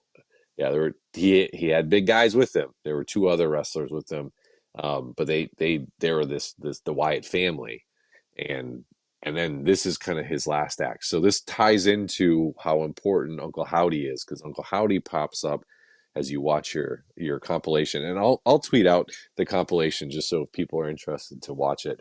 But it is about two Yeah, hours long, and you get about 13 commercials every 5 seconds with that as well. I don't yeah. know if I you got caught I got a that. half hour into it, and I was like, and I'm good for a little bit because I started getting a little freaked out too. Yeah, it's wild. Like, but that was all Bray. Bray was allowed to roll with that, And did you notice that one of the puppets is actually Vince McMahon? The suit, the suit puppet with the devil I horns. I don't think I've seen that one yet. Yeah, pay attention because it's Vince McMahon. So that's kind of funny. By the way, we're like 10 messages behind. Oh Jesus! All right, we'll pop over there. Drew, This might be two messages. Quick thoughts on Bronny. First of all, the nepotism argument is dumb. No one cared when Sharif O'Neal got a chance or Scottie Pippen Jr. It was the 55th overall pick in the draft. You're getting a fifth-year white senior point guard from Long Beach State University or the son of your best player. It's an easy choice. The other guy would have never made your roster. we'll just keep But rolling with the Drew. guy you did take should have made the roster. Or should make the roster based on talent. We'll just keep rolling with Drew. I actually do want to hate it though because I hate the Lakers. But I just feel like long term, when we look back on if they make highlights together or whatever, it'll give you that same feeling that like Griffey and Junior, when they hit those home runs back to back, like we could get something special out of that. So that's cool. I feel bad for Bronny because he's not going to play a lot of minutes, but he could get a lot of action in the hotel after the game. But his dad's either going to be wanting to hang out, go over film, or worse, cheating on his mom. So that's my thoughts. Yeah. What? Yeah. So about that, you don't think they're going to go their separate ways? They're not going to go out together. They're just going to kind of like, hey, I'm going this way. You go that way. Well, let's not also forget the fact that probably after about week 3 of the season, Bronny's going to get his ass sent down to the G League. Well, I don't know anything about the NBA contracts, and I think they said they're not gonna sign a two-way contract. So either he's gonna have to be on the Lakers. I don't know how this works. Like I used to brush up on my sports agency, um, but I thought they said they weren't going to do a two-way contract, which They're not going allowed to him sign to. it to. They're not going to sign. No, That's incredibly foolish then. I mean they basically just Because you're dropped their basically nuts and said you're going to keep us as a 13 man on the bench. Like that's what that was. yeah, So and we're gonna try to make the playoffs with a roster one man shorter than everybody else. well, they never play anybody on their bench anyway. So whatever. He's just there to hang out with his dad, keep his dad on the Lakers. All right, PSB. See, Ben, this is what makes them clowns, right? Everything that you're saying is true, right? They have to do all this to keep LeBron James around. And keeping LeBron James around is a first round exit. That's the absolute best that you can do. You're not going for chips. You're not trying to like get back to the Showtime or Shaq and Kobe Lakers or even the COVID Lakers where you were actually winning stuff. You okay with being mediocre and you the Lakers. This is where You know we who's are not now. You're not you know wrong. who's not okay being mediocre? The Minnesota Timberwolves, who went all in, trading 2 first-round draft picks for the number 8 overall pick. There you go. I don't know who they got, but hopefully it was good for them. I don't know. I don't know anything I about never heard any of the of guy the draft. beforehand either, but I like the fact they're being aggressive. um, Penelope, you got to let us know because I know you're a Lions fan. We know you're a big Detroit Lions fan. So where does the loyalties lie for NBA? We gotta know. We gotta know these details. Oh, hey, Chuck's here. Our guy Chuck. Chuck. He was here. There's nepotism, and then there's Bronny being drafted by the Lakers. Nice move, Rob Pastinka. Rob Pastinka. Rob Pastinka. Hey Chuck, how was Dola's beer? Call in, let us know, okay? Thanks. Laura. Okay, I'm out, peeps. It was fun hearing all your voices tonight, but I have an early morning tomorrow. Have a good night. Safe travels, Laura. Keep going and just remember, hit the brake before you go off the edge. That's all. Also, feel free to come back and listen to this the next day while you're spending another 9 hours in the car, and let us be your travel companion for 2 hours, as you're probably going to be somewhere in Missouri, seeing America's Heartland tomorrow. And if you're lucky, you'll get to go through Illinois as well, and then God bless you as you get to Middle America. Yeah. and then if I keep drawing the line, you go to Indiana, and then you go to Ohio, Oh boy, and you just keep bring in some going. beer. Yeah, yeah, that's the gift that keeps on giving. Speaking of gifts that keep on giving, Erica. Lee, I would love to see you if you come to Denver, and there is always room for you in our basement suite if Dola doesn't scoop you up first. Wow. I appreciate that, but I'll probably be staying at the 5-star hotel they have the conference at. For free. Because his work's going to comp that. For free. Actually, the conference paid for me to go to this last one, so the work didn't have to pay for Nice. that at all. Nice. All right. Also, I don't know if that kid sleeps through the night a year from now or not, and that also would not be a fun time. Plus, they could walk in and see his mom doing things to me that might give him nightmares. Jesus, Lee. Uh, You act like you weren't there for the last time. Oh man, not touching that one. PSP. Wait, I'm confused. What are the two large reasons that Lee likes SmackDown? Is it Nia Jax and Piper Niven? No. Because that's No. just me. No. They are fortunately, large, fortunately, the two large thing that Lee likes are attached to just the same person, the one person actually. So she points at her wrist and says something about time, Tiffy time. Yeah. She's been noticeably absent lately, though, Lee. So you've been coping? So she was on briefly on SmackDown last week when it shows that Nia Jax is her bodyguard now, and I believe that it was setting up that she was going to be in a Money in the Bank qualifier event today. Yeah. Well, there you go. Which, if not Nia Jax is her bodyguard, she's going to wreck shop, and Tiff should be able to move on and get that then. There you go. That would be good. It would be good. All right, Erica. All right, guys, I have to sign off. My parents are actually in town, and I was just listening while I was folding and putting away laundry. But thank you for this. Thank you for hosting this show every week. Love you all, and I'll be sure to listen again soon. Have a good weekend, everyone. Thanks, Erica. I'm glad that we can make your mundane tasks of folding laundry so much better, so much more enjoyable. Kind of like when Chris Pareda is vacuuming his floor, and we just help people do these mundane tasks. We're gonna help Laura with her drive. It's like the old thing said about, like, sometimes there's only one path of footprints in the sand, and that's not because we deserted you. It's because those are the times we carried you. We're carrying you through these tough times. That's what we're doing right now. Absolutely. Oh, and Ben just went quiet, or I did. Ben, I'm sorry, you can't defend this, man. You can't defend Cody Rhodes in this situation because the man has a neck tattoo on his chest and a chest tattoo on his neck, and it bothers me. And it bothers me so much. It's a goofy life decision. Why? Why did you do that, Cody? We know that our guy Super Lee does not appreciate the neck tattoo at all. Cody Rhodes. So my thing this janky app just cut me out. So after I missed the whole last message there. We'll replay it for you then, Lee, because this is more directed at you than me. Ben, I'm sorry, you can't defend this, man. You can't defend Cody Rhodes in this situation because the man has a neck tattoo on his chest and a chest tattoo on his neck, and it bothers me. And it bothers me so much. It's a goofy life decision. Why? Why did you do that, Cody? Yes, thank you. I said, I think it was at WrestleMania. I Dola and Ben, I said, hey, I don't know much of this Cody Rhodes guy, but this neck tattoo, it makes it hard to like him. Yeah. Could you imagine? I don't think he didn't.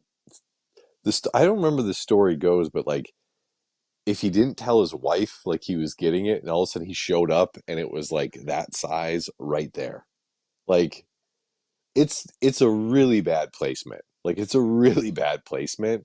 Like, go ahead and get your trademark logo tattooed on your body. Sure, that's cool, but right there, I don't know, man. And LP said it right. It's a neck tattoo on his chest where it says Dream, Yep. and it's a chest tattoo on his neck. And if he has it flipped around, he's probably likable. Well, yeah, put it in his you send him an email on that one, Lee. Let him know that. You know what? Maybe I'll tweet it. There you go. There you go. Write that down. Tweet But at Cody Rhodes. write that down. I gotta be honest, guys. I gotta be honest. I think I'm probably the only person on the planet that is not feeling this Wyatt Six thing. It's not my color wheel. I'm good on this. I'm good on the new metal and casual murder and found footage. Dude, I've seen The Hills Have Eyes. I don't need this. So Penelope had a good point on his podcast that I will lift from him, was that if you start off with casual murder, where do you go from there? And I think that's part of the charm. But as I said, then one of the people he murdered was that douche. What's his nuts? The wrestler Gable? guy. Chad Gable? Yeah, Chad He's Gable. still alive. He's still alive. He made it through. And so my thing is, you know what you do if you want to do better? Actually kill the fucker.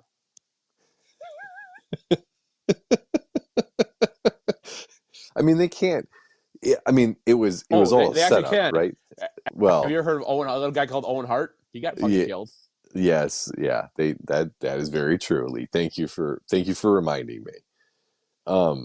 So let's wrap up SmackDown here, and we'll get back to the messages, but we'll wrap up some SmackDown talk. So we're clearly on a war path between McIntyre and CM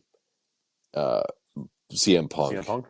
I don't exactly know where it's going to end because I don't know when he's going to get cleared. I don't know if it's going to be SummerSlam or if it's going to keep kind of building beyond SummerSlam, because SummerSlam's not that far away from us here. It's only like 5 weeks away, so it could certainly be SummerSlam. They did a bunch of Money in the Bank matches and had, a good mix of people winning, some new, some old. Had their guy Andrade. Chelsea Green won. I was a fan of her. I think it was a shocker win, considering who she was up against. But yeah, certainly building her into that was a nice surprise. And the last match of the night, though, after the standoff during the Open, where Punk and CM Punk and Cody Rhodes backed down the bloodline, Solo Sikoa challenged, or Cody Rhodes challenged Solo Sikoa, and Solo accepted the challenge. So it was interesting. But the deal was he challenged him, saying Orton and KO will stay outside. That's and right. So do the rest of your bloodlines, your makeshift Uso brothers. Right. But so as they always do, the bloodline has something up their sleeve, and who enters the scene is another family member of the bloodline, Jacob Fatu. So I don't know a single thing about this guy because I've been out of the world of wrestling for a while and kind of getting back into it, and definitely not in the indies scene. So he seems to be a big deal in terms of kind of in the vein of the wild Samoan vein, right? Like very much kind of a throwback wrestler, big bruiser guy. Definitely an interesting addition to this new bloodline that's building. But I'm interested to hear from you, Lee. What do you think of Solo as the leader of this new bloodline? I think he's a good heel because he's a bad guy. Like he's just evil. I don't like him in the sense of which probably means he's doing a good job being a heel. I think he's a good fighter. Although I gotta be honest, this movie's got the Tongan spike. Looks like he's poking his thumb at people. It looks like. Yep, that's what it is. It looks like he'd break his thumb before he actually hurt somebody. So, well, that's how strong his thumb is, Lee. Come on, that's how strong his thumb is. It's so strong. Off, we're not inviting him to our NCAA tournament then, or NCAA Dynasty group if he's got that strong on thumb. No. But I think he makes a good bad guy, and I think he is. So, in my other watching, I'm going to kind of relate things back. Triple H continually does things to make himself the bad guy. He is the ultimate heel. And even like when Kurt Angle was trying to cuck him, you couldn't like Triple H. Sure. I think Solo is trying to be set himself up as such a heel that when Roman comes back, Roman, who was his ultimate heel, the baby face. Oh yeah. Like this has all the vision of Roman and the Usos taking on this new bloodline, but Roman and the Usos are now baby faces. And I think with Jacob on there, I think this pushes The Rock onto Roman's side. you think so? Numbers wise, it makes sense to me. Yeah, numbers wise it does. But I could just see that it would be Roman Rock WrestleMania for the control of the bloodline. Right? Well, maybe that's phase 2. Yeah, could be. But we know that The Rock still has to settle up with Cody Rhodes. So I'm not exactly sure timeline wise where it's going to go. But the original Bloodline story took like 3 or 4 years. Like it was a really long build to WrestleMania, this past WrestleMania. Huh. And that's Bring why some popcorn then. yeah, because that's why it felt like such a like a letdown, because this past WrestleMania was such a crescendo of so many of those different storylines that just kind of continued to build over the last 3 to 4 years. So so it will be interesting to see where it goes, but clearly Rhodes, Cody, and Solo are not done with what's going on No. between them. That's going to continue, and for Cody to have CM Punk, so kind of helping him out, and Orton and KO. I mean, he's surrounding himself with some people to make sure that he's got his back watched at all times too. So Do they it still do will. Survivor Series? They do. They do. Yes. So That'd be a hell of a Survivor Series match. you could see that becoming right. So hey, it might be possible. I'll be interested to see if you're right on that one. So I felt like SmackDown was finally a good episode. Like it's been Yeah. 3 or I 4 enjoyed it. straight of it being bad. So I feel like it it did hit some really good notes, moved some stories along, pulled some people in, like Chelsea Green that you didn't expect to win, and kind of set some things up to be very, very interesting for both Money in the Bank and really probably SummerSlam down the road. I'm looking forward to seeing Chelsea Green and Tiffany Stratton wrestle. Of course, of course you are, Lee. I think we all are. I mean, they are terrific, terrific wrestlers. So why not? Great athletes. Right, great athletes. So I know you didn't get a chance to watch Raw yet because you were on your travels, Yeah. and unfortunately, things didn't play out where Dola was able to join us tonight in total. So we're gonna kind of move through this a little differently, and I'm gonna just kind of give you some of the highlights because I know you're gonna want to watch back. So I don't want to spoil Yeah, too I'll much watch for it too. you, but I do want to give you some of the highlights. So, um, so McIntyre is still cutting some great promo work on CM Punk.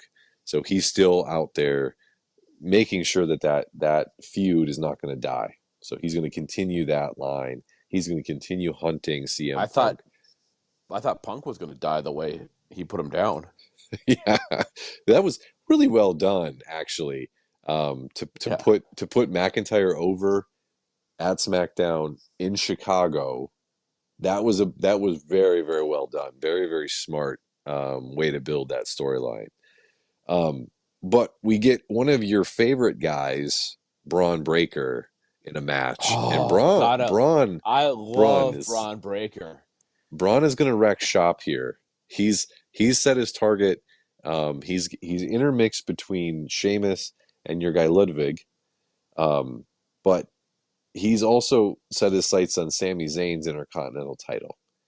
And as much as we Poor like Sami Zayn. Sami, as much as we like Sami Zayn, he's gonna be the underdog of all underdogs against Braun Breaker, correct? Well, the thing that amazes me is like, remember that Simpsons episode where Homer decides to be a boxer, and really his gift as a boxer is he can take a lot of punches. It just So completely gets worn that's out. Sammy. That's That's Sammy. Sammy. Yeah.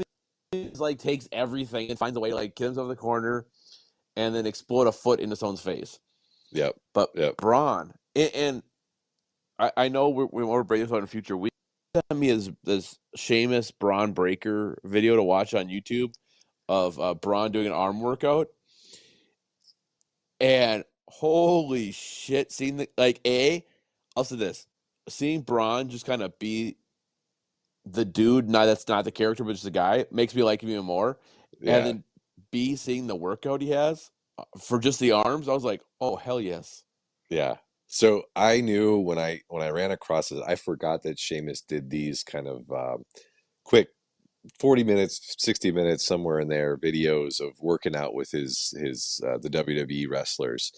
There's also a Liv Morgan episode where she just focuses on her glutes. Oh, So I've one been one meaning to get mine thought, more shapely, so I'm thinking I should probably study that one next. yeah, you probably right after the chat tonight. We'll shut this down. We'll get that on right away. But one of the thoughts I Probably. had was, Lee loves weightlifting. He's a big weightlifting guy. He loves Braun Breaker. And when Sheamus had Braun on, I'm like, Lee's got to watch this and review it for us in depth here, because I think this is right up Lee's alley. Um, but so we've got the crash course of Sami Zayn and Braun Breaker coming at Money in the Bank. They settled up. They're going to have a match. Um, we don't know what's really going to happen between Sheamus and Ludwig. Clearly, they're going to keep their feud going here. No belts, nothing at on the line there, but just kind of some good feuds going on. And can we be Um, honest right now? Nobody likes Ludwig. no, absolutely not. Absolutely not. He's He a weirdly shaped. Well, except Tiffany. Tiffany likes him, but and that's why I can't stand him. Mainly. But like Sheamus is a weird fucking dude too. He's all pasty and he's getting back in shape now. But like even he's the middle guy in this matchup. right, But Ludwig's like, no, you're uninteresting. Other than right. the fact that like I'd rather see your girlfriend in the match than you. Well, of course, that's notwithstanding. That's notwithstanding. Um, but another really well loved wrestler came back last week. I know PSB Penelope really loves our guy Seth Rollins, and you do too, Lee. But that Except for one we thing. he's from Like Iowa. that's why I can't stand him. But I kind of like that burn it down thing they're doing. Like I kind of like I'm starting to like him. But what I did not like was last week when he was dressed like he was straight from Panama. Just wait. When you watch this week's episode, just wait.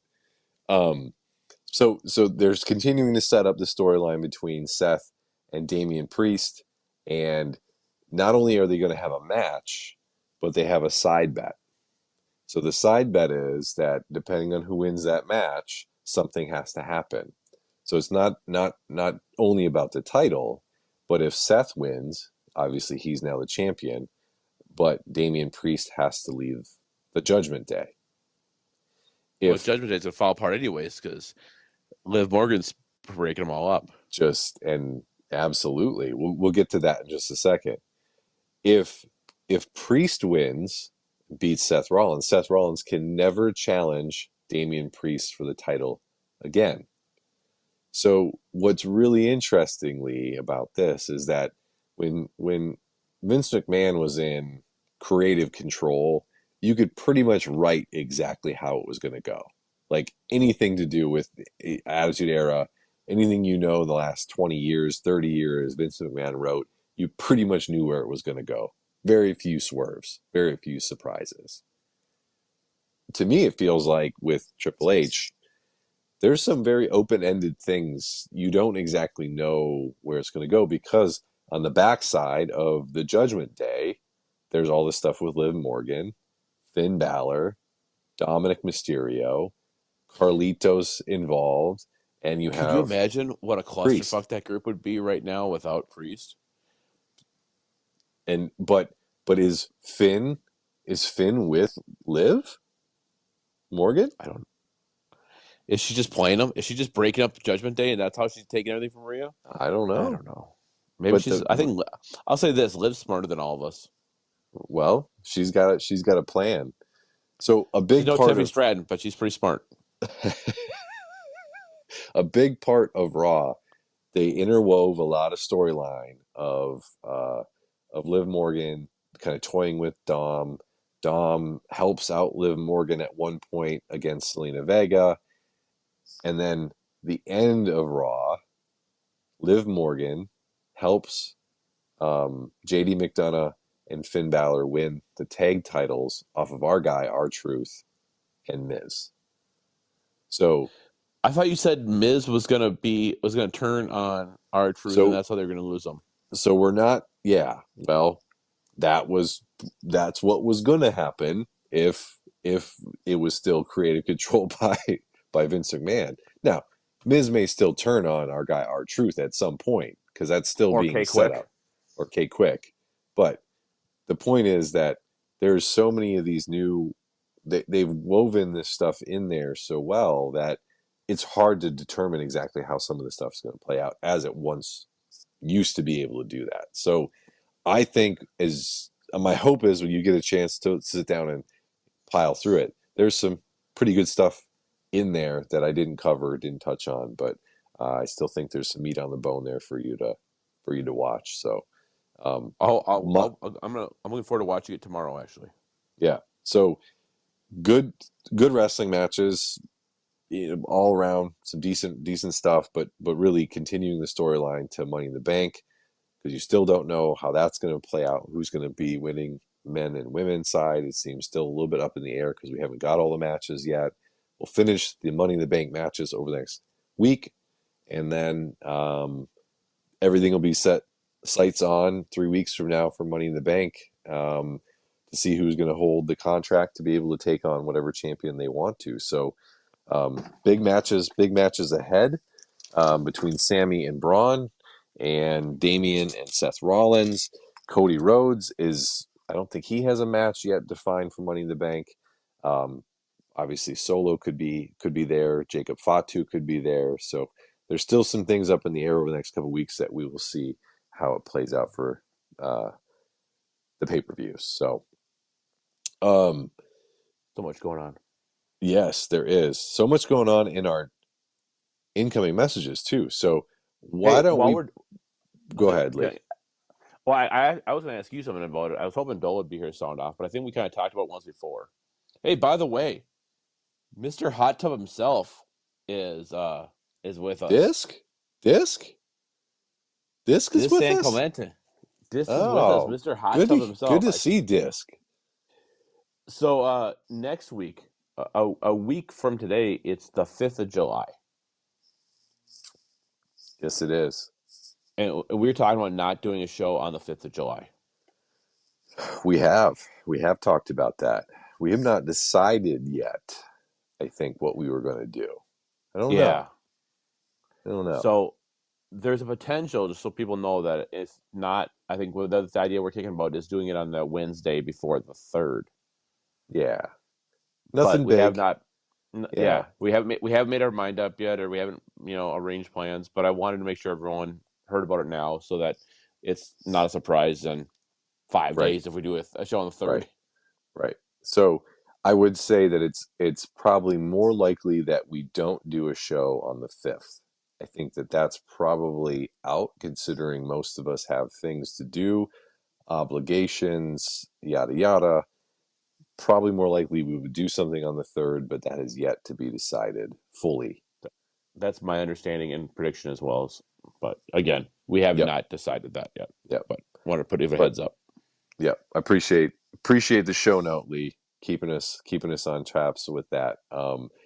So let's get some final messages in. I know we have a bunch of messages to catch up on, so get your final thoughts in. Anything about the baller lifestyle that we didn't cover, anything about the WWE that we didn't cover, anything about nepotism, since we're now the nepotism show of record. I'm glad that we've shed colonoscopy show of record talk. We left that in the dust after a few weeks. But go ahead, throw some stuff out there. Happy to hear the rest of the messages that you all left. So we're just going to start rolling through them. So Drew. 15th men on the roster don't play. Like, they might get 3 minutes in a blowout, but the amount of money this can bring in through marketing, there's no reason to send him down. When it's negligible, the 55th pick was not going to make your team better or worse. And the team isn't worse because of LeBron. They're just a bad team. So triggered. Yeah, I don't know. Yeah, I would say it's ridiculous. someone is showing... We watched him get drafted and his son get drafted. That's insane. Someone's feeling a little too strong about this. He's got a LeBron hard on or something. Well, he's a LeBron on. All right, Penelope. Okay, so my NBA loyalties, like, I mean, just being from Detroit, my heart is with the Pistons, but also I know that they're NBA Xanax. You watch them and feel nothing. Like, bro, if they win 20 games, we'll throw a parade. That's how bad we are right now. But, like, I'm more into players than teams. Like, I love John Morant because he get on Instagram with guns, and I like Draymond Green because he like to punch people, you know. Like, I like big personalities. Like Jimmy Butler because he just be doing stuff. Well, it's no wonder why he likes Detroit with the Malice at the Palace. I mean, yeah. Ron Artest. I mean, come on. That's probably what he grew up on, was that. So that's why he likes kind of these wild players. Yeah, Lance Stevenson blowing in people's ears. Just I wild would say, stuff. I don't know if I'd ever say I'm ever more into players, but I get it because I tend to not be a fan of the teams when it comes to NFL play. Yeah, and it's interesting because the Vikings are such a big deal in your great state. They both sides, players get traded and cut, and players pull shit where they demand trades. It kind of gets you. Yeah, it's a business. It's a business, right? You were close to it for a long time with college football, and you're knowing people that win the league and being close to it. It's just different, I'm sure. Very much so.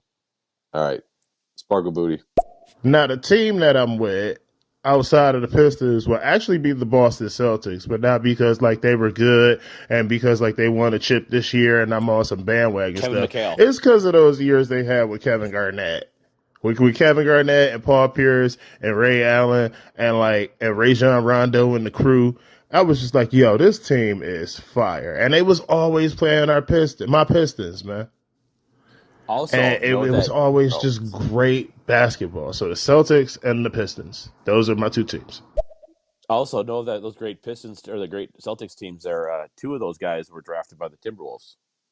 That's right. That's right. All comes back to Minnesota, just like last week when we talked about Target and Spam. And by the way, when Sparkle Woody was like, "I want the Celtics because of Kevin," I for a second there thought he was going to say McHale. Not even for a half a second, Lee. Come on. Not even for a half a second. That would have been awesome. Right.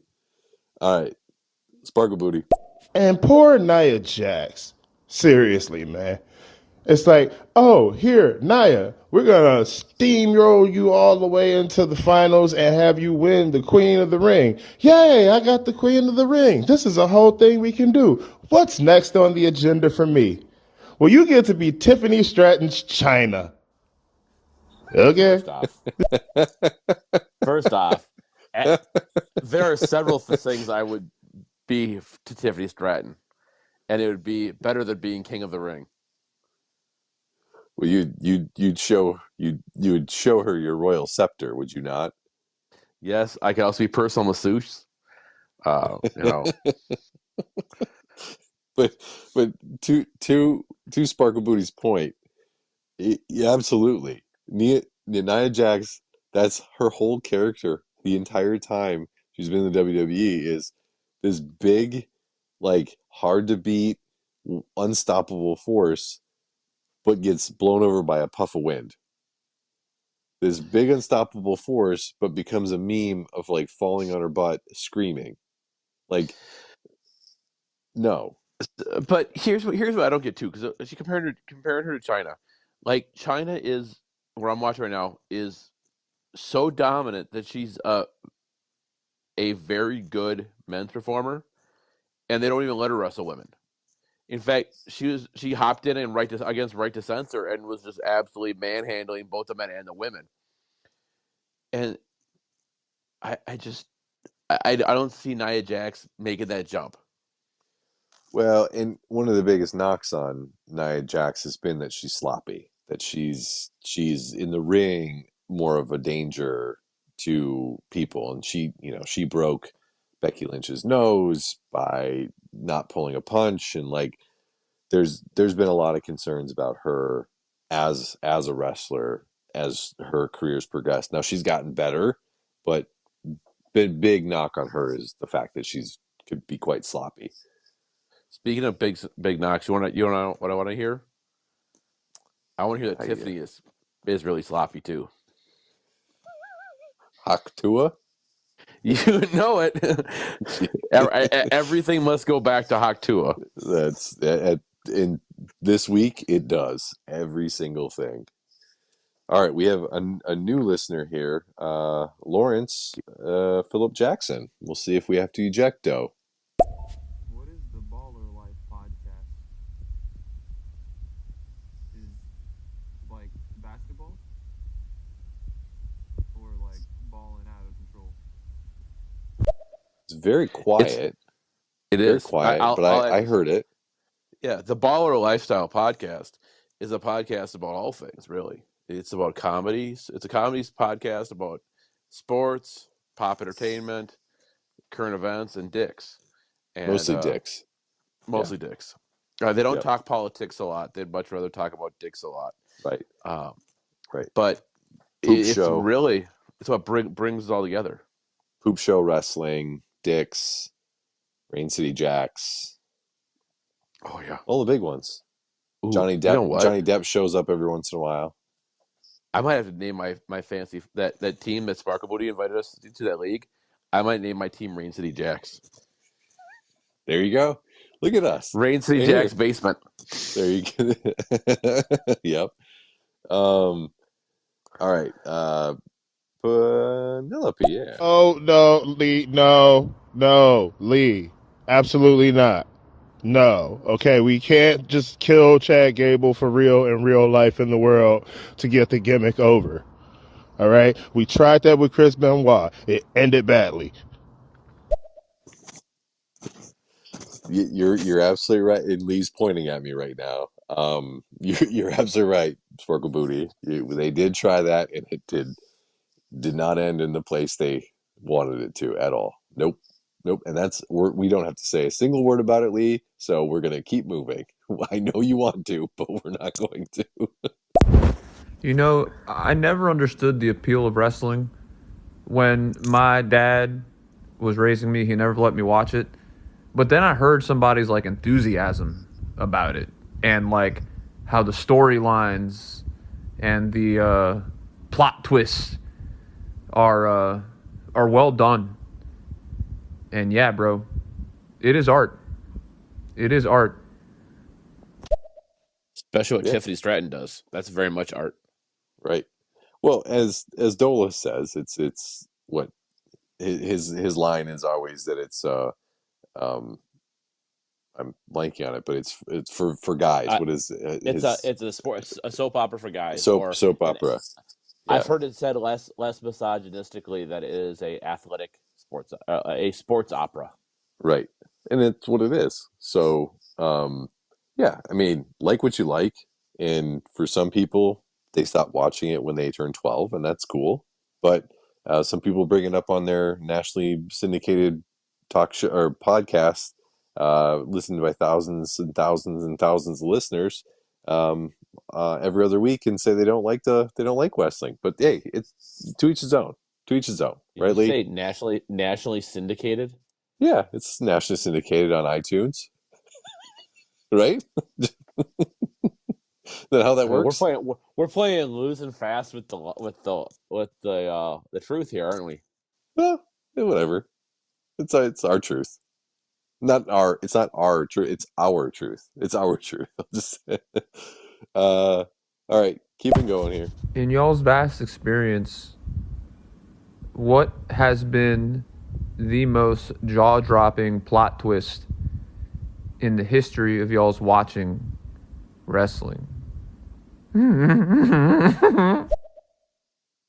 Could have done without that, but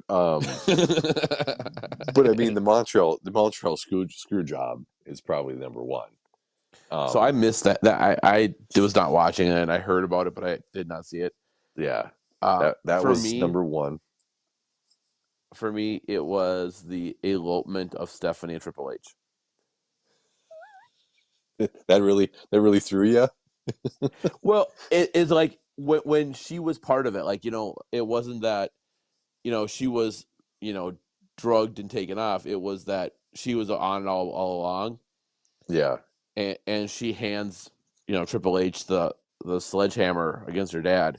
right. That to me was the like, oh shit, I She's mean, in on it. Yeah, yeah, yeah. not like it was a crazy unthinkable thing, but it was like, oh, this was a well done, well set up plot twist. Right, right. And then I would probably say that um, Hogan joining the NWO was a big plot twist um, because up until like right before that, nobody knew who the third guy was going to be. They didn't know who it was going to be. It was not a long setup that it was going to be Hogan being the third man with Kevin Nash um, and the bad guy. Who's the bad guy? Right? Like they they didn't know, and even Hogan was not on board with being the heel until it kind of really got really close to when they did it, which was at Bash at the Beach. Oh, I have to look Was that that up, but WCW? yeah. Okay, Yep, so I, yep. I was like, that's not. I haven't seen Hogan once yet in my. No, because he had moved over to WCW at that time, but like right before kind of the Attitude Era and the Monday Night Wars. So, yeah, that one would probably be right there too. So, um, let's just jump ahead. Let's get to a couple more messages here. No! No! No! Absolutely not. Again, I was promised no Seth Rollins. No Seth Rollins is what I was promised. And now there's Seth Rollins. What the fuck? Gotta Yeah, burn it down, my man. You gotta burn that's it down. that's right. That's right. If you were attempting to become a wrestling fan or trying to get into wrestling, what time period would you start at to watch? Surely you wouldn't just throw yourself into the mix in present day. Well, Well, Lee, funny you say Lee. that.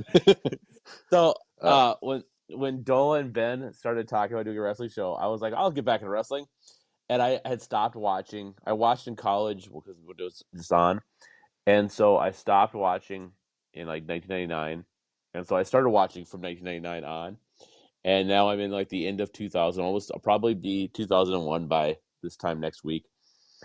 Um, and that's been a pretty awesome era. I really love it.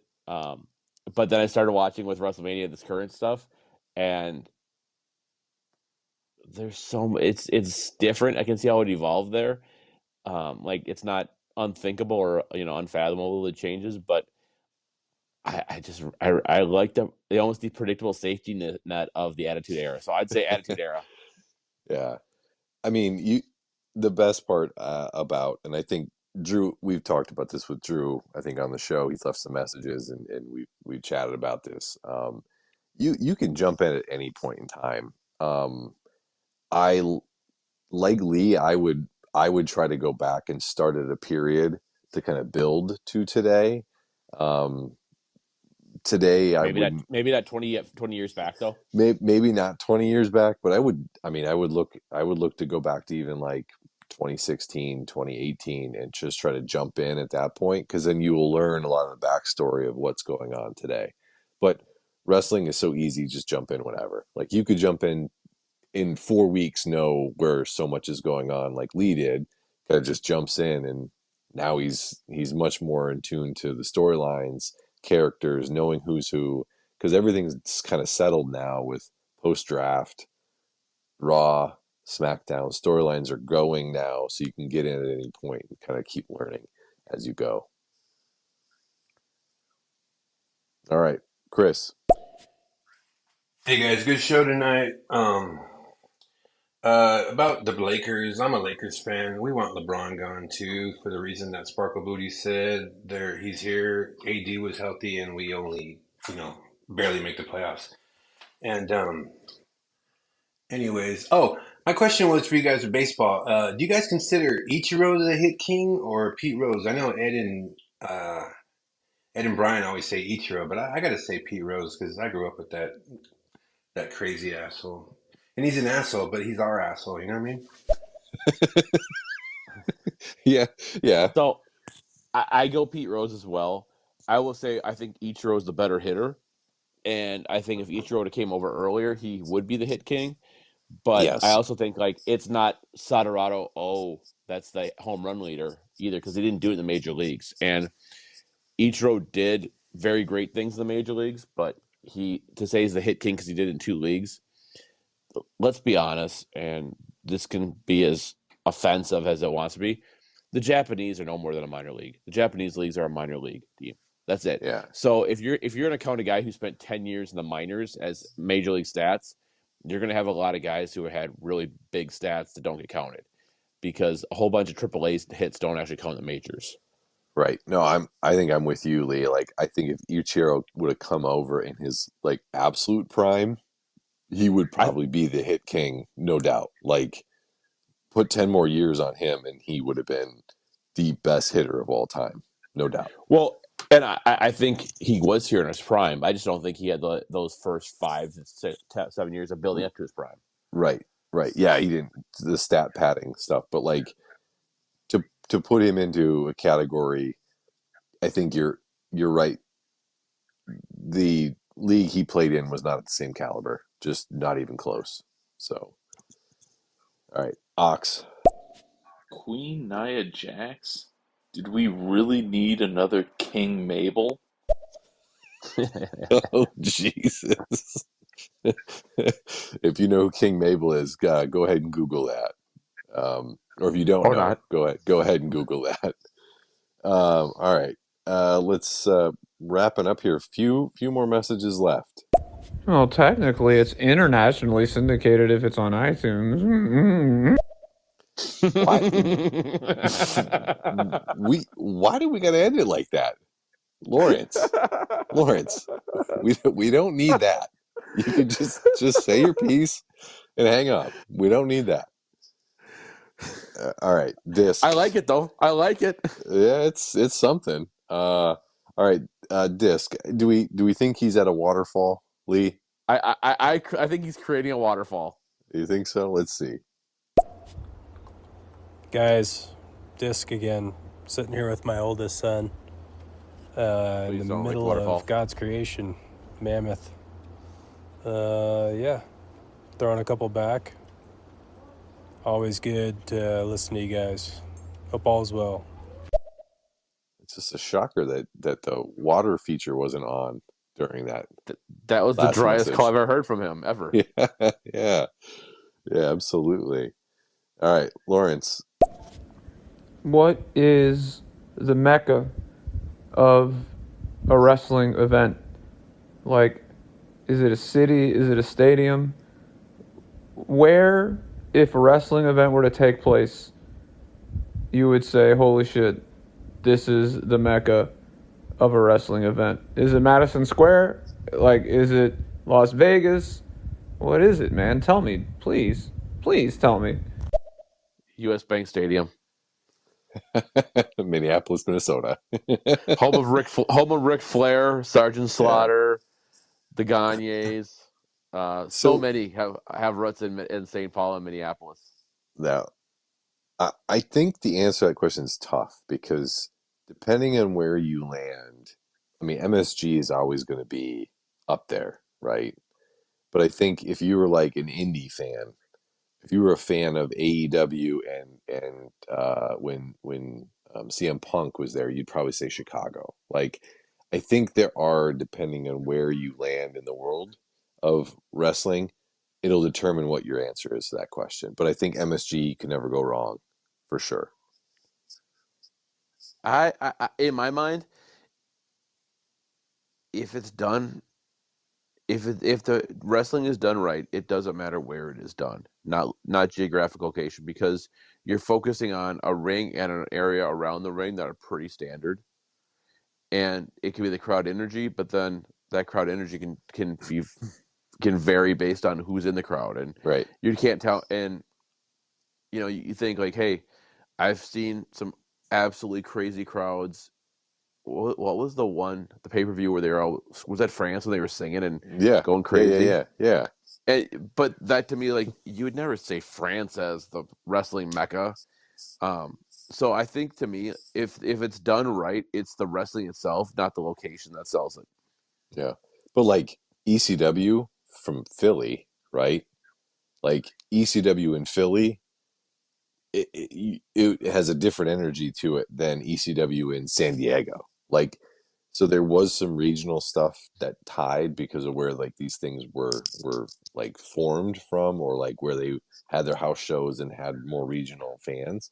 But I don't think the venue has ever made that big of a difference. I think it's just been, there's been select shows that, because of the wrestling, because of the atmosphere, because of the people in the crowd, it just was the right recipe.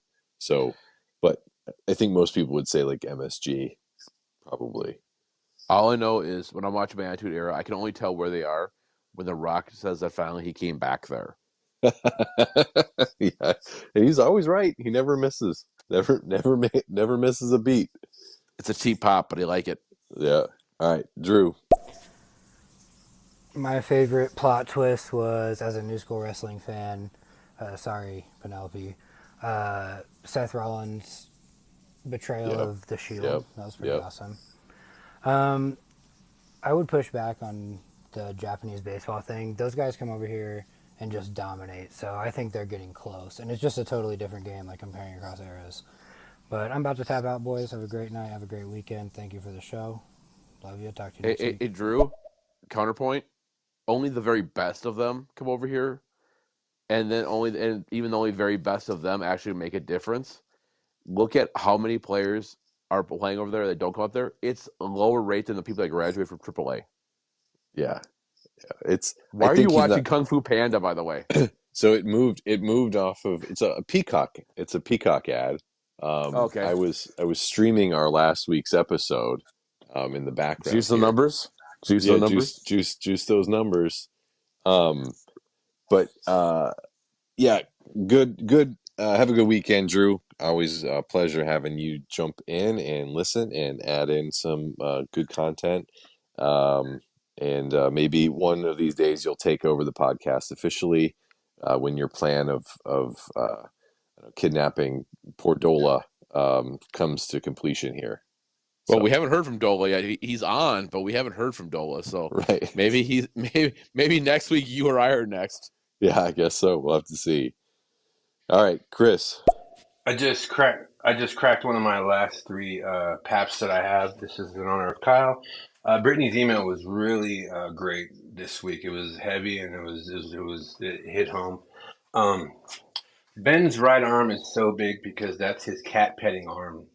Ben, are you going to tell us your cat's name? Come on, meow. Anyways, have a good weekend, and tomorrow, Ben, have a great Catterday. I don't, Chris, I don't know what you're talking about. There's no cat in this house. I don't know what you're talking about. Okay.